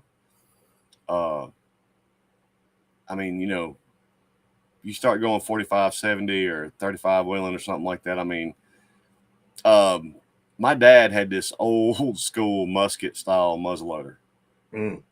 And I'm gonna tell you what, that was one of them bitches. You braced against a tree. You didn't just take aim with that motherfucker. You know what I'm saying? Yeah. But I mean, it would fucking blow a hole the size of the earth in something. Right. So I think it depends, man. I think for me, you talking velocity or knockdown? I shot a 50 cal handgun that has a kick that's retarded. I mean, it just really is. And I shot a 10 gauge shotgun, and that thing I got something for hurt you, me. Kenny. Yeah. On my, it's still in my dad's old bedroom. He's got What an up? old, What up? What up? He's got an Hear ye, old hear ye. fucking Civil War musket and an old fucking 50 cal musket pistol. Uh-huh. I'm gonna send you that pistol with instructions on how to load it properly, and I want you to shoot that motherfucker. It is life changing. Yep. And you might better wrap your wrist ahead of time. You know, an 8-inch. Jason, you bring up a great point. An 8-inch barrel, 357. He says he plinks with it. Okay, you can. Yep. Can. You try a 357 in a short barrel. That's not plinking. Right. That's pull the trigger, reset, re-aim, refocus. Where the hell is everything? Go. Oh God, man! My dad had a 357 Maximum, the Super Magnum, with like Yep. a fucking 11-inch barrel, and when he pulled that thing, it was like pulling a sword, you know. But I'm gonna tell you what, man. We were shooting at this old washing machine one day, and with a 270, man, it made a hole going in, like yay, and it disintegrated in the washer well. We shot it with a 30-30 hit the washer well, made a fairly good chunk. We shot it with that 357 Maximum, dude. It blew a hole like that going in, destroyed the washer well, and a hole like that going out. It's like, fuck. But my boss has a lever action 357 rifle, dude, that is fucking divine.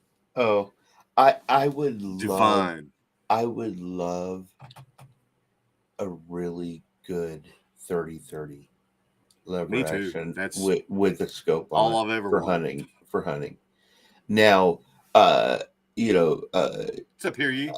Jason's been talking about the different guns, and I just thought of something. What would be, you have one choice for a hunting rifle for anywhere in the world? What do you take? For me, funny enough, because of where I was raised, I'm gonna take the 30-30. I grew up with it in the brush. Now, again, that's probably going to be outclassed depending on where I'm at. But even who knows? Let's say I'm hunting some kind of wild animal in Africa. That motherfucker gets within a certain range with me in a 30-30. It'll die just as quick as anything else. I'm going for. Depends on what I'm hunting, man. I'm going for a Remington 7mm mag.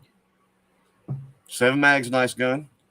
You could take down anything in North America with that. Right. I don't know how it would do on something as big as, say, as an elephant, but I'm sure it's gonna fucking be problematic for him.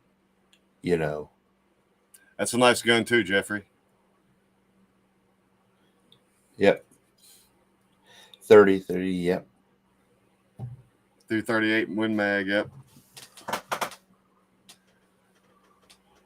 Small scale rifle. My coworker uses a 7 mag to fucking hunt with, like, pretty much exclusively. My nephew is in the military, and when I mentioned to him the idea of getting a hunting rifle at some point in time, for us to have, his immediate response was total typical military. Well, what you want is right. And then he goes straight to the Rem 7mm mag, and he explains the benefits of it over other ones that are in, a lot of the basic brand rifles, out there. As an all around hunting rifle, that is big enough to take down just about anything you need, especially if the shot's right. But it's also hard to go wrong with just a 308, man. A 308 Winchester. A 308 is fucking, I mean, Yep. Really, all you need. Yep. I mean, Yep. you got now. If you're talking some of the bigger animals, yeah, you might need to make the fucking shot. But yeah, a 308, dude. Yep. A 308 Well, will get her done. what he explained to me is, he says you can kill anything in North America, and that includes the big shit in Canada with the Rem 7 mag. And I'm like, Yeah. okay.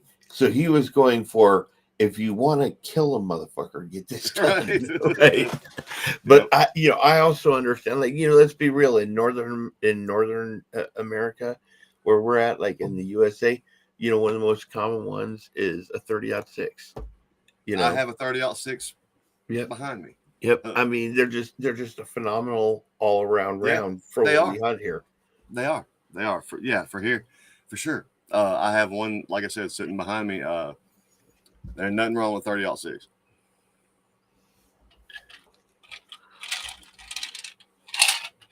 I mean, it hasn't failed me. I'll put it that way.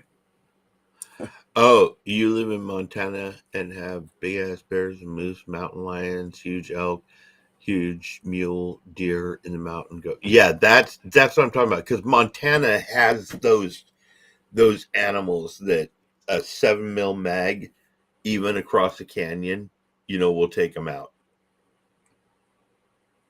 In a gorge kind of situation, not a full on Right. canyon, but in a gorge. I love this stuff. I love talking about this. There's another thing I want to bring up in the sports world is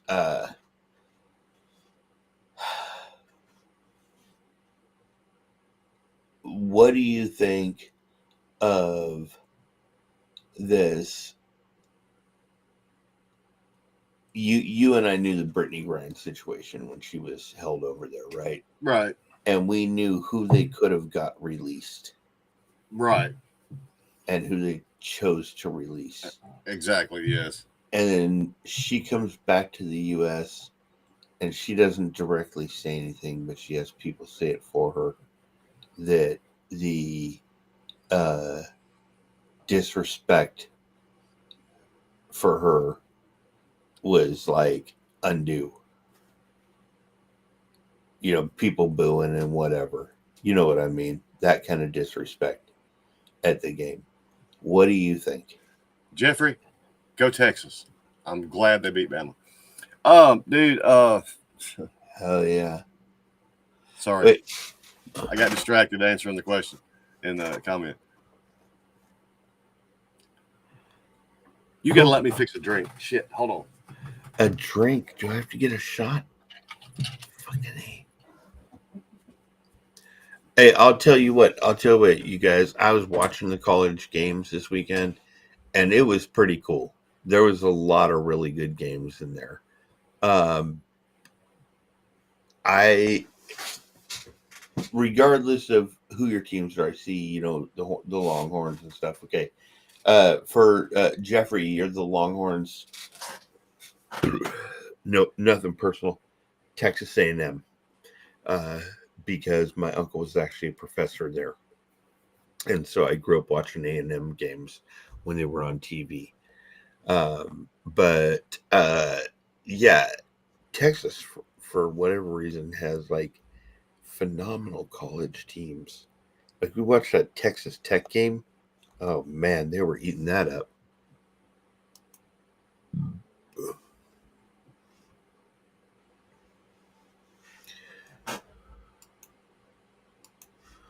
Where is this college scores from?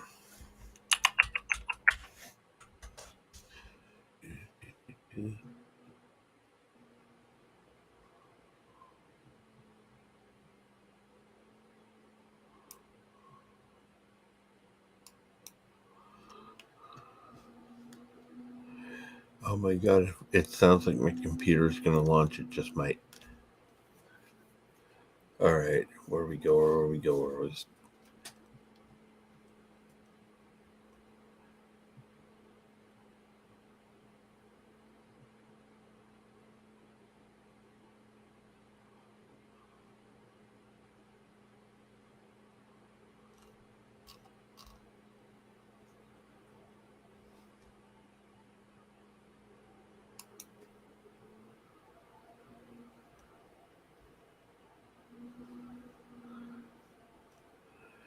Okay, there we go.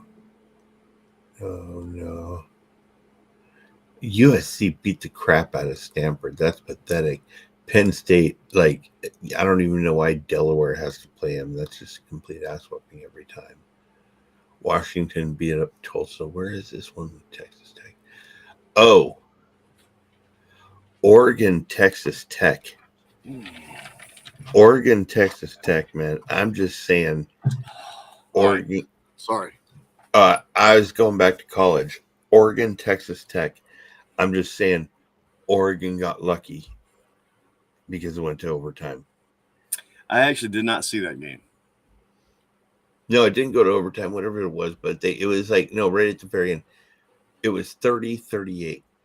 Um, they got lucky because there was some plays at the end of that game that could have gone completely the opposite direction if it wasn't for a slip of the wrist or a lack of a call. All right. But what was the other one? Dude, what the fuck? LSU beat up Grambling 72-10. All right, I'm looking for the biggest ass whipping at this point. It was 72-10. That was a pretty bad one. Okay. Hang on, 72-10. Anybody else? Okay, nobody else here is that crappy. Okay, I got very lucky in the fact that the games that I watched this weekend were all meaningful in some way. Like I got to see the Clemson game, they got beat. I got to see, some of the Bama game, they got beat. I got to see most of the games I got to watch this weekend I was watching the game when Aaron Rodgers went down. I just, I don't get to catch every game, but I just happened to catch the right grouping of games this past weekend. Yep. Where all the shit happened. Oh, yeah. I'm just happy sports is back, period. Because if you're like Right. me, we go through a hibernation period, right? Yep. It ends after the Super Bowl, right? Because really, what is there? Okay. We can get into March Madness, but there's like Olympics. Okay.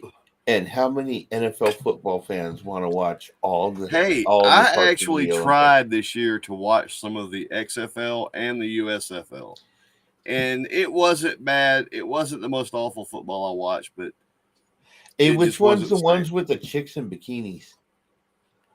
Let me tell you something, dude. They don't do that anymore. Damn, I They wish they still would. wear skimpy. They still wear skimpy uniforms, but they don't do the lingerie anymore. But the funny thing about that league is, if you've ever watched it, them bitches hit. They play old school, punch a bitch in their mouth football. There's actually a lot of famous NFL players whose daughters play in that league now that they actually wear a uniform. It's weak sauce. They should go ahead and let them wear real uniforms because I'm telling you, dude, I watched one of those games thinking it was going to be a puff fest. Them bitches was hitting.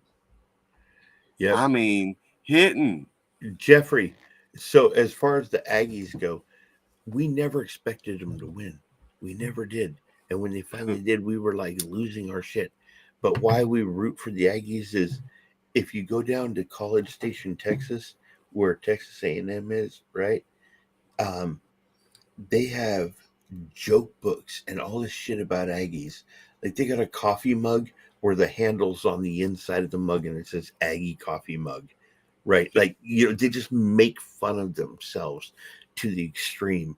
And I just grew up with those Aggie joke books and everything else. And we rooted for the Aggies, you know, um, even though I'm in Northern California now, my baseball team at heart is still the same one I grew up with where I went to the ball games as a kid, the Dodgers, Hell you yeah. know, Tommy and Lasorda.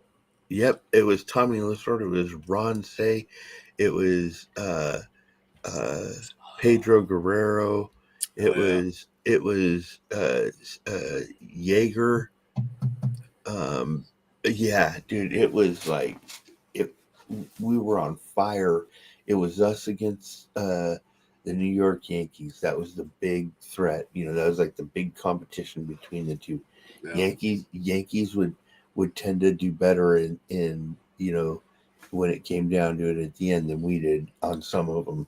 but it was just we were always in such a competition. That was the biggest, threat every year was the Yankees, and we were their biggest threat. See, I was a Braves fan, and it was that special back in that we're talking Sid Bream and Mark Lemke and Raphael Belliard and Jeff Blauser and fucking Terry fucking Pendleton. I mean, even before Chipper Jones and all that era. But I was also what was funny is when I first living out here in the woods, man. When I was growing up, we still only got 3 channels, and that was on a TV. You walked across the room to go ka-chung, ka-chung, ka-chung. Right. If you wanted to change channels. And for whatever reason, I guess the local NBC affiliate back then, I guess there wasn't really affiliates. They played what NBC played. And what NBC played was the Mets all the time. So when I first was actually watching baseball on TV, I'm kind of a Mets fan by default because that's the games it showed us was the Mets games. And then once a couple of more channels came and opened up a little bit, I kind of became a Braves fan. But it was for some reason early on it was the Mets and Terry Pendleton, not Terry Pendleton, excuse me, Hojo for the Mets Hojo was my player, man. I was a big Howard Johnson fan. Hojo, man, I love that motherfucker.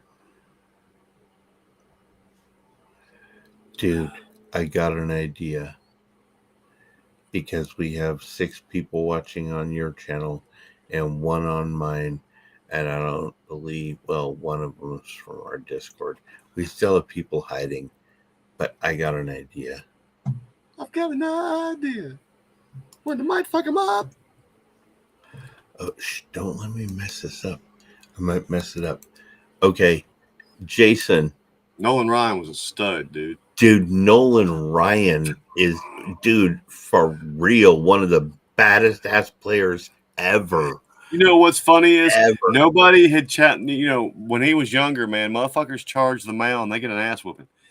Well, he was older. This was not but a couple years before he finally retired. And I guess this young kid that just wasn't in the know, he charged the mound, man, and Nolan threw his glove down and just waited for that motherfucker to get there. When that son of a bitch got there, he reached out and snatched that fucker's head and did this number and just started pounding. Right. Dude, and he beat that motherfucker. Different breed for sure. Yeah, he was a different breed for sure, man. One of my favorite baseball moments, I was watching when this happened, and of course, it's a meme on Facebook. It's been a viral video 1,000 times. But do you remember when Randy Johnson hit that bird? Yes. I mean, just disintegrated that fucking bird. That motherfucker threw hard. Yep. Nolan had may still for the actual fastest pitch ever at one time. I don't know if he still has that record or not. But Nolan threw hard, dude. He was a hard dude. I mean, you did, like I said, you didn't charge the mound.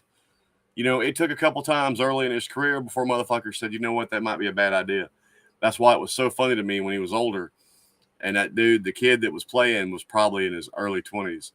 Just called up from some farm club or something. And he thought he was gonna stomp out there on Nolan Ryan. Nolan Ryan said, "Let me tell you something, you little bitch."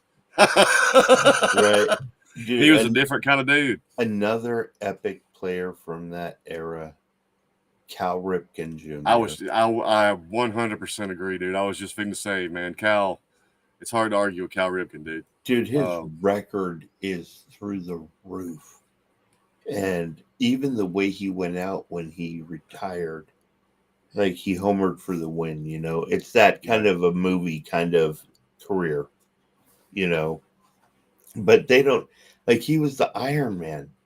Like, how many players can go that? I don't even remember how many he did total. What was it? It was ridiculous. Oh, hang on. His streak was 2,632. That is ridiculous, bro. Right. Lou Gehrig was behind him with 2,130. Everett Scott, okay, below that. Steve Garvey. Steve Garvey was with the fucking Dodgers first baseman. Geez. Now, see, when I grew up, because I not only was I a musician growing up, I played ball. I actually was supposed to go to a South Regional Braves tryout and I didn't go. But so I know a little bit about ball. Played some ball. My daughters played balls. They were both all-stars. The thing is, I'm all about that swing. Ari, what's up? It's all about that stroke. Ari, And we still need to this you day, to recruit the what's up, others Ari? in Discord to get in here. Otherwise, they're going to miss this. But the prettiest swing ever to me in baseball was Tony Gwynn. Motherfucker had a pretty cut. A good one. He had a pretty cut, man. Another one. I hate to fucking say it because he's Reggie Jackson. Yep. Reggie had a Jackson pretty cut too. had a fucking nice cut. Ron Say from the Dodgers. The Penguin. He had a beautiful swing and ran like a penguin. Man. Well, Shannon's here. Ari's here.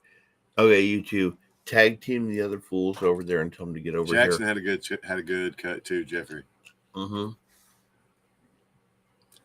But it was also a difference. It was also a difference in mentality. Tony Gwynn was never trying to stroke homers. Tony Gwynn wanted base hits. And growing up, being a ball player, that's what everything was about. My dad had a Budweiser sponsored pro softball team one time, and every dude on there could stroke one out of the field easy, except for when they tried to. Because when you try to, you drop your back shoulder, you wind up hitting it straight up. You should try on every swing for a base hit. That's when your homers come. When you just get a good level, fucking straight dead cut. That's when your homers come. I'm gonna throw this one out here. And it's a love or hate. And to me, it doesn't matter how you feel. Right? Barry Bonds. I hate that Barry's career got tarnished like it was. Barry was a great player. Dude, you've seen him throughout the years. That guy waited for the ball to go out of the park. That was what his desire was every hit. Bonds wasn't his cut. It was his hip explosion.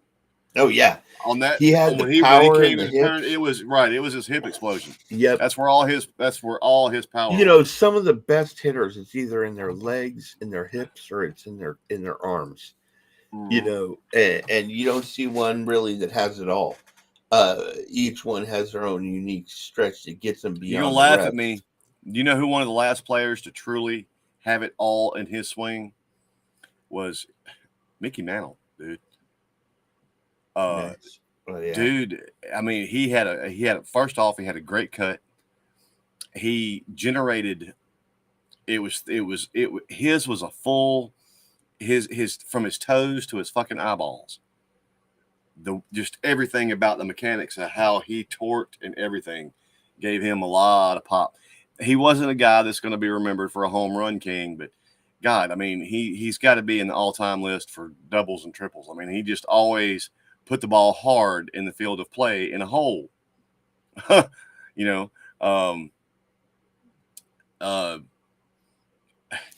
another guy that got tarnished a little bit that had a big cut and it was all hip explosion was Jose Canseco. Oh yeah. You could just tell. Mark McGwire was the same way. These are all guys that you thought were so hugely strong because of how built they were up here. But if you ever go back and watch their swings, it was their hip explosion that fucking generated most of their torque and power, more than their arms. The thing with Ron Say was he was short and muscular throughout.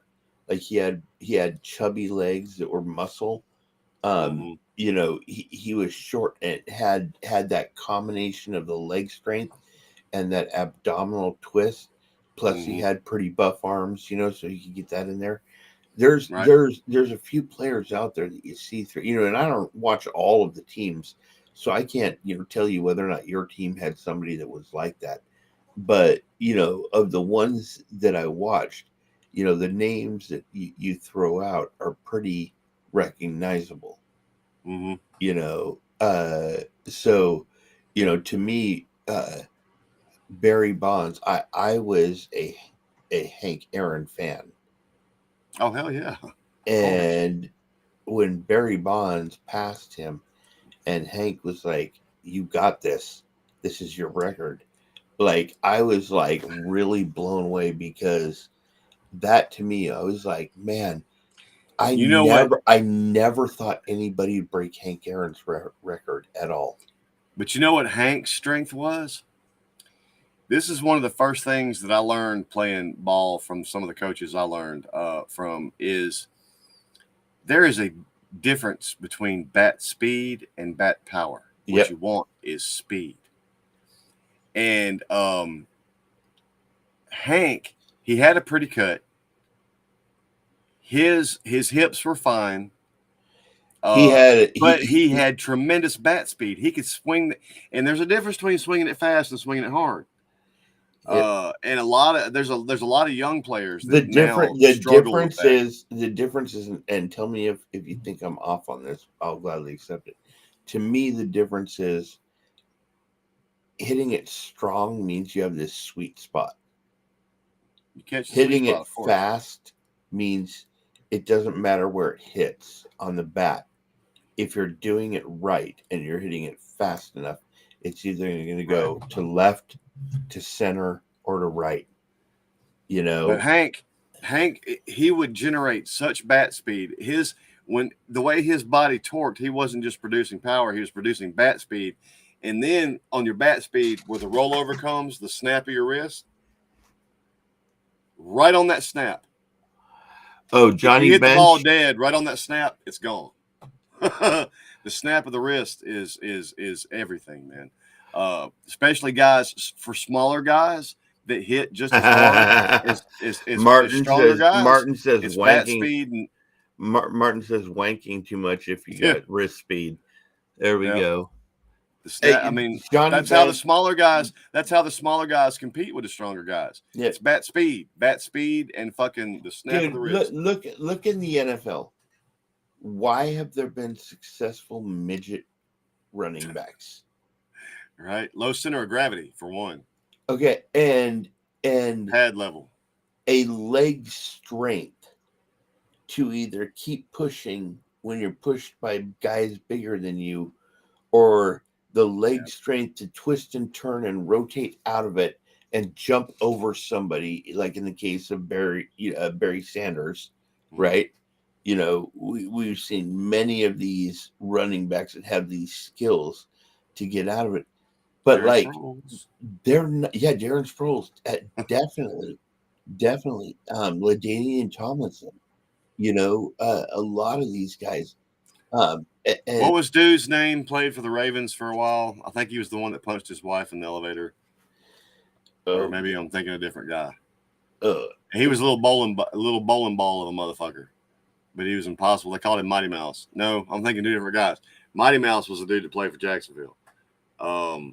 The dude that played the Baltimore is what I'm talking about. But he was the same kind of player. Dude wasn't but that tall, but his legs were like that fucking big around. Yes. You know what I'm saying? Well, we've gotten into a new era too, because we've talked about this before about, you know, watching these old teams, you know, the Steel Curtain, you know, all of these phenomenal teams from the Bears to the Packers of the old days. For us, to it the was Raiders to the we had the whatever. Dome Patrol for a while. Yep, and all We of just never these, had. We didn't have an offense then. all of these teams had people that took like way worse hits than you'd ever be wanting to take in your whole life, and then got up and played the next play. Yeah. Like it's a different era now. They're taught if you feel something might be wrong, lay down. You know, every team has. For y'all, it was a Steel Curtain. For us, it was a Dome Patrol. And when we had the Dome Patrol, and I'm sorry, that may be the greatest four linebacker combination in the history of the game. Celtics Bird, yeah.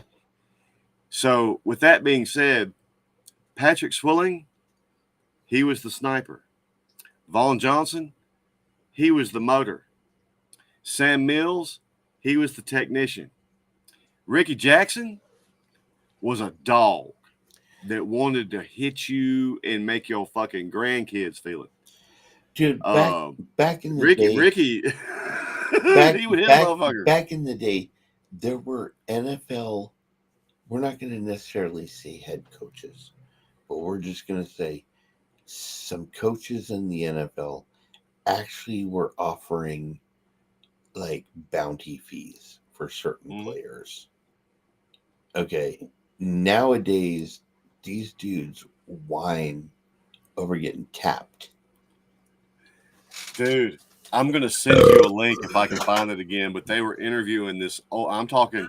This motherfucker played back when they still had leather flap helmets. It wasn't actually even a hard helmet, Shit, yeah. and they didn't have face masks or none of that bullshit. I mean, they were. Oh, that's it cool. was, back when there was kill the man with the fucking ball, and he was talking about today's NFL players, and he's like, man, these guys are fucking pussies. I mean. And he talks about the kind of hits they took and the shit like that versus what happens now. And when he really got funny and he's like, and what is this trading jerseys bullshit after the game and sportsmanship? We didn't like you. We wanted to hurt you. If you came to our house, we weren't nice to you. Game over or not, we didn't fucking like you. That old man, he didn't understand the teams getting together and hanging out after the game. He's like, no, motherfucker, we didn't like you. We wanted to hurt you. We're not hanging with you after the game. But that guy was talking about that, and he was like, look, he's like, I'm not trying to belittle anybody's injuries.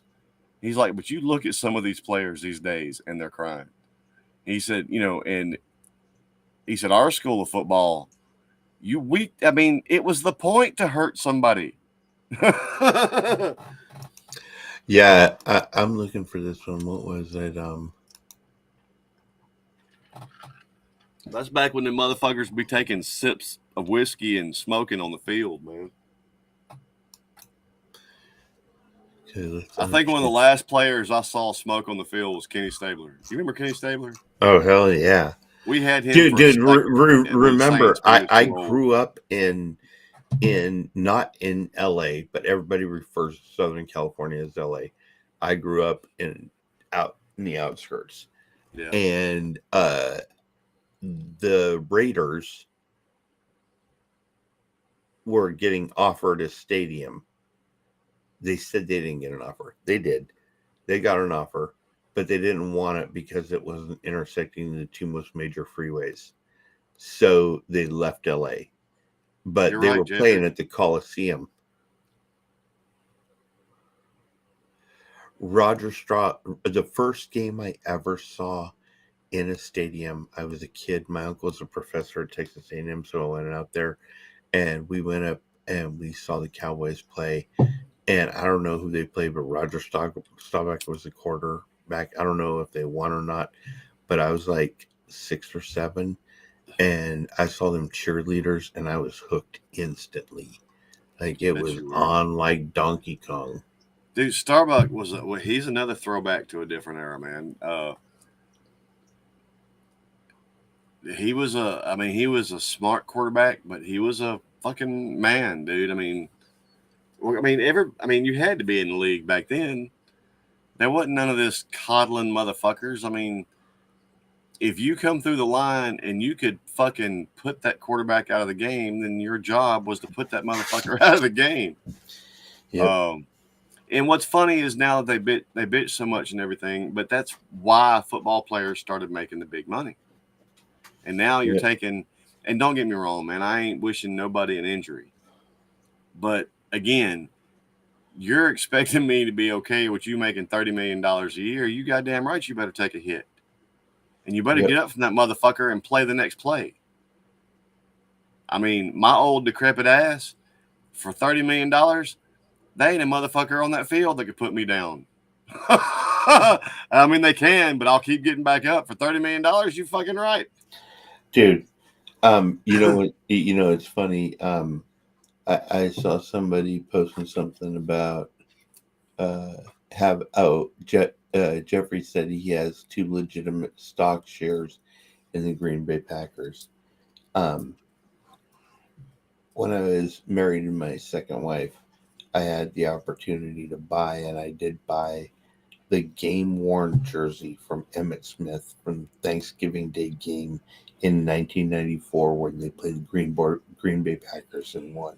Hell And yeah. I bought that jersey and I had it sent to Texas Stadium to have it authenticated by the clothing person and Jerry Jones and Emmett Smith. And Emmett Smith sent me a Wheaties box that he autographed that's run with history, right? And my ex sold the jersey. Oh, dude. I can't say it out loud. How many times are we allowed to say bitch? Biatch? Bitch? Bitch? Yeah, bitch? So many shit. Yeah, she sold it. But I still got the Wheaties box. And I have the Earl Emmett Campbell Smith was Run with amazing. History football. You mentioned Earl Campbell, man. Earl Campbell was a fucking man, dude. Yep. That was a fucking alpha male, dude. Yep. Earl Campbell was a stud. Dude, okay, we're going to go a little newer than that, but what about Ray Lewis? I'm not a Ray Lewis fan. He I know his personal life, his career, he had on the field, it's hard to argue with. He had an exceptional edge to him. And I don't know what it was, but we all saw it when it happened. Off the field, the guy is, in my book. But he was another one that reminded me of like a newer version of that like I'm going to win no matter what, like Earl Campbell had. Right. And people always forget there ain't been I don't know, perhaps a bigger man in the NFL other than Jim Brown, dude. Okay, wait a minute. That motherfucker. I'm gonna say it. William the Refrigerator Perry. I mean, do we take him off the list or do we leave him on? Because like that dude was like the biggest. Like if he could run, anybody on your team could run. Right. Like there's no excuses if you're a defensive lineman. Get your speed up. If this fat dude can do it on offense. Right. Good Lord. I'm going to tell you what, man. Here's one. This is going to be a personal kick in Kenny's nuts. One of the biggest studs the NFL ever had, but just had a knack for boneheadedness at the wrong time. But Leon Lett, man. Leon Lett was actually a stud of a dude. And he picks up a fumble and runs it 30 yards, fixing to score a touchdown just to let somebody snatch it from him and go back the other way. I mean, he was a magnet for that kind of bullshit. He would be on the cusp of doing the greatest thing you've ever seen in a football game. And it would just get snatched from him. It would just get snatched from him every time. This is true. I mean, throughout our era of sports that we've watched because of our ages, when we grew up, we've seen stuff in our age group between anywhere from the 70s, 80s, 90s. Right. And nowadays the players are probably significantly faster. But I don't think they can hit as hard. Not even close. And it's an attitude thing. It's different. Yep. Defenders now, there's so much they have. They're teaching of laying off motherfuckers. Oh, Larry Zonka, Shannon. Hell yeah, Larry Zonka's another beast of a man. Know who a motherfucker that you might not put in that tough conversation, but this was one of the league's first really successful small receivers like the Amendolas and the Welkers and at a time when they still killed motherfuckers. But do you remember BB? Used to play for the Bills. Yeah. When Jim Kelly, when they made their 4th Super Bowl run, Don BB. Yeah. They would just murder that little motherfucker and he would jump right up. and fucking be Oh, right there for the next play. dude. And that was the toughest little dude, man. Okay, I'm gonna throw a name out. He played for the CFL also. Played for San Diego for quite a while. You know who I'm talking about. The Wait, what? shortest quarterback in the NFL. Oh, well, at one time it was Drew, but no. Man, Flutie's got to be in that conversation, huh? Flutie. That's who I I'm mean, talking about. Flutie's got to be. Doug Flutie. Flutie's a little dude. Dude, All heart. Doug Flutie All was the heart. littlest motherfucker ever and could throw a play that gets played over and over and over again at every fucking like What's up, Mitchell? playoff game that there is, right? And that's that. You know which one I'm talking about. And then the band came out and rushed the field. Yeah. Okay, Flutie could do that over and over in the pros, which was amazing. It wasn't just a fluke. Like, you could get him at the end of the game and he'll duck under a whole bunch of people trying to get his ass and still fling it, 46 yards downfield, and the guy catches it and somehow runs it into the end zone. I'll never forget. I'm trying to remember who they were playing, but Flutie got absolutely fucking lit up. And that motherfucker got up, and it was all grass and dirt, and his helmet was kind of over here and shit. That motherfucker just, come on, let's go. Flutie was a little tough little bastard, man. You know what's ironic is the end of his career. The last play of the game for him was kicking a free kick. Right? That was the last play. He had done everything else. Hey, you want to go out and kick a free kick? Sure, why not? Right? And he does it. He does it. I mean, that little man inspired so many other below average Joes to at least go out and try. I mean, think about it. Even the Wes Welkers and all them, they wouldn't have been around if it wasn't Drew Brees wouldn't have been around if not for a Doug Flutie. Yep. I mean, it was like, man, geez, we got to watch some really cool players. I mean, that's pretty dope. That's pretty dope. We have been through and it's weird because for me, Mitch, basketball lost. What is it time for us to do so you can instruct us? He said it was mandatory oral time. In basketball for me, it lost. Once Jordan left the game, there was a certain magic in basketball that left. Football, I hate to say it. People can say what they want. But it was really weird the first year there wasn't a Peyton Manning involved in the NFL. It's weird to not have a Tom Brady involved in the NFL. There are certain players that become such icons that the game is weird without them. And we're in that era in the NFL right now, especially now that Aaron Rodgers has gone down. Is Mahomes great? Yes. But there's very few players that make you think all-time great right now. We're waiting for that next generation of superstar. I mean, now Mahomes is on his way to being that at quarterback. He's already got 2 Super Bowls under his hat, and the Chiefs and him. He's on his way to being that.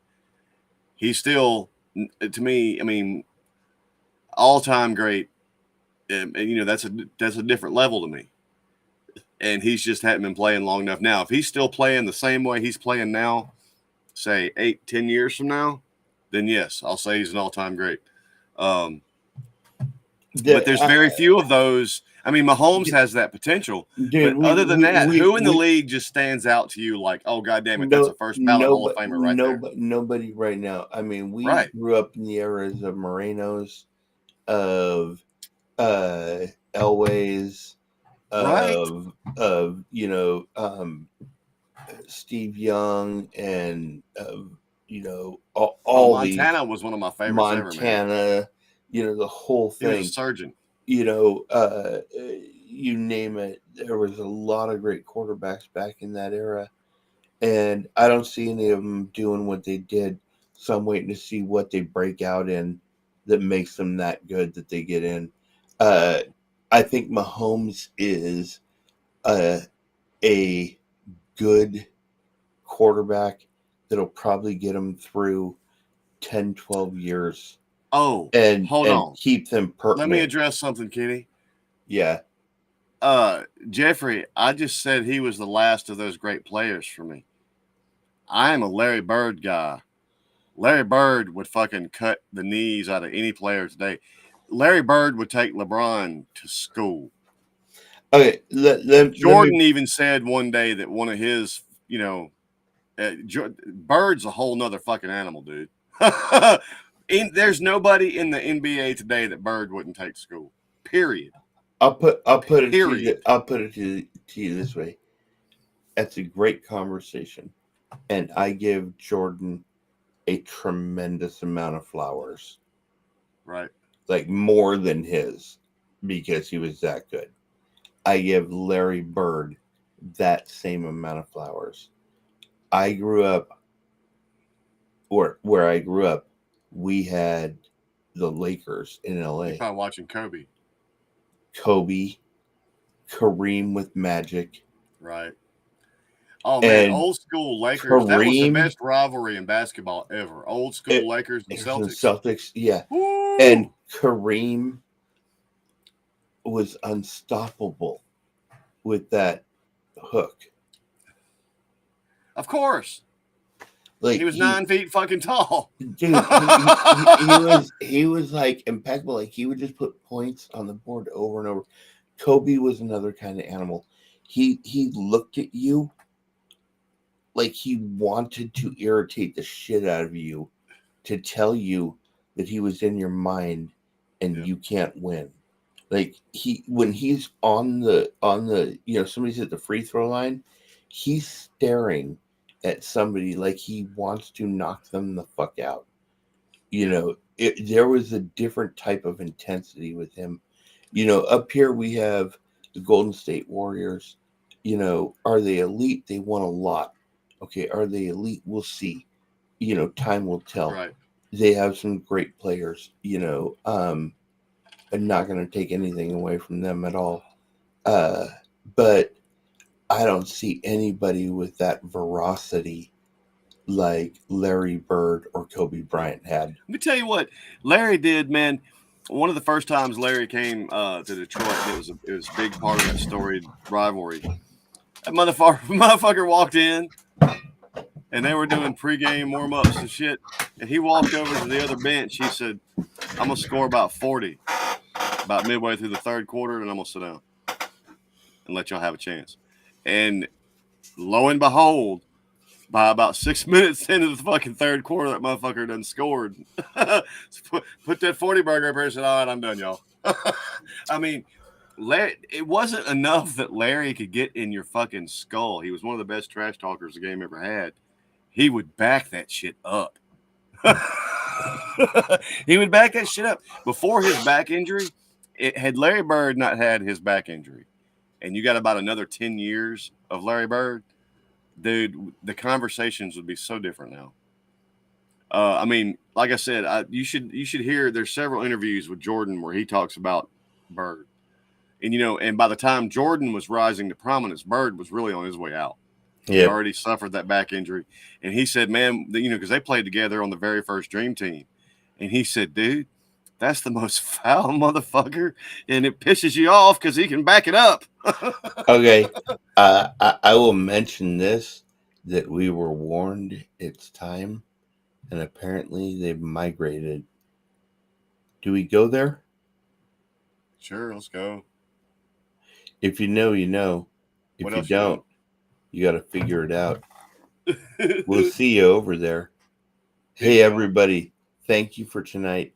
Thank you for having fun with us. We look forward to seeing you next week. Peace. Yes, sir.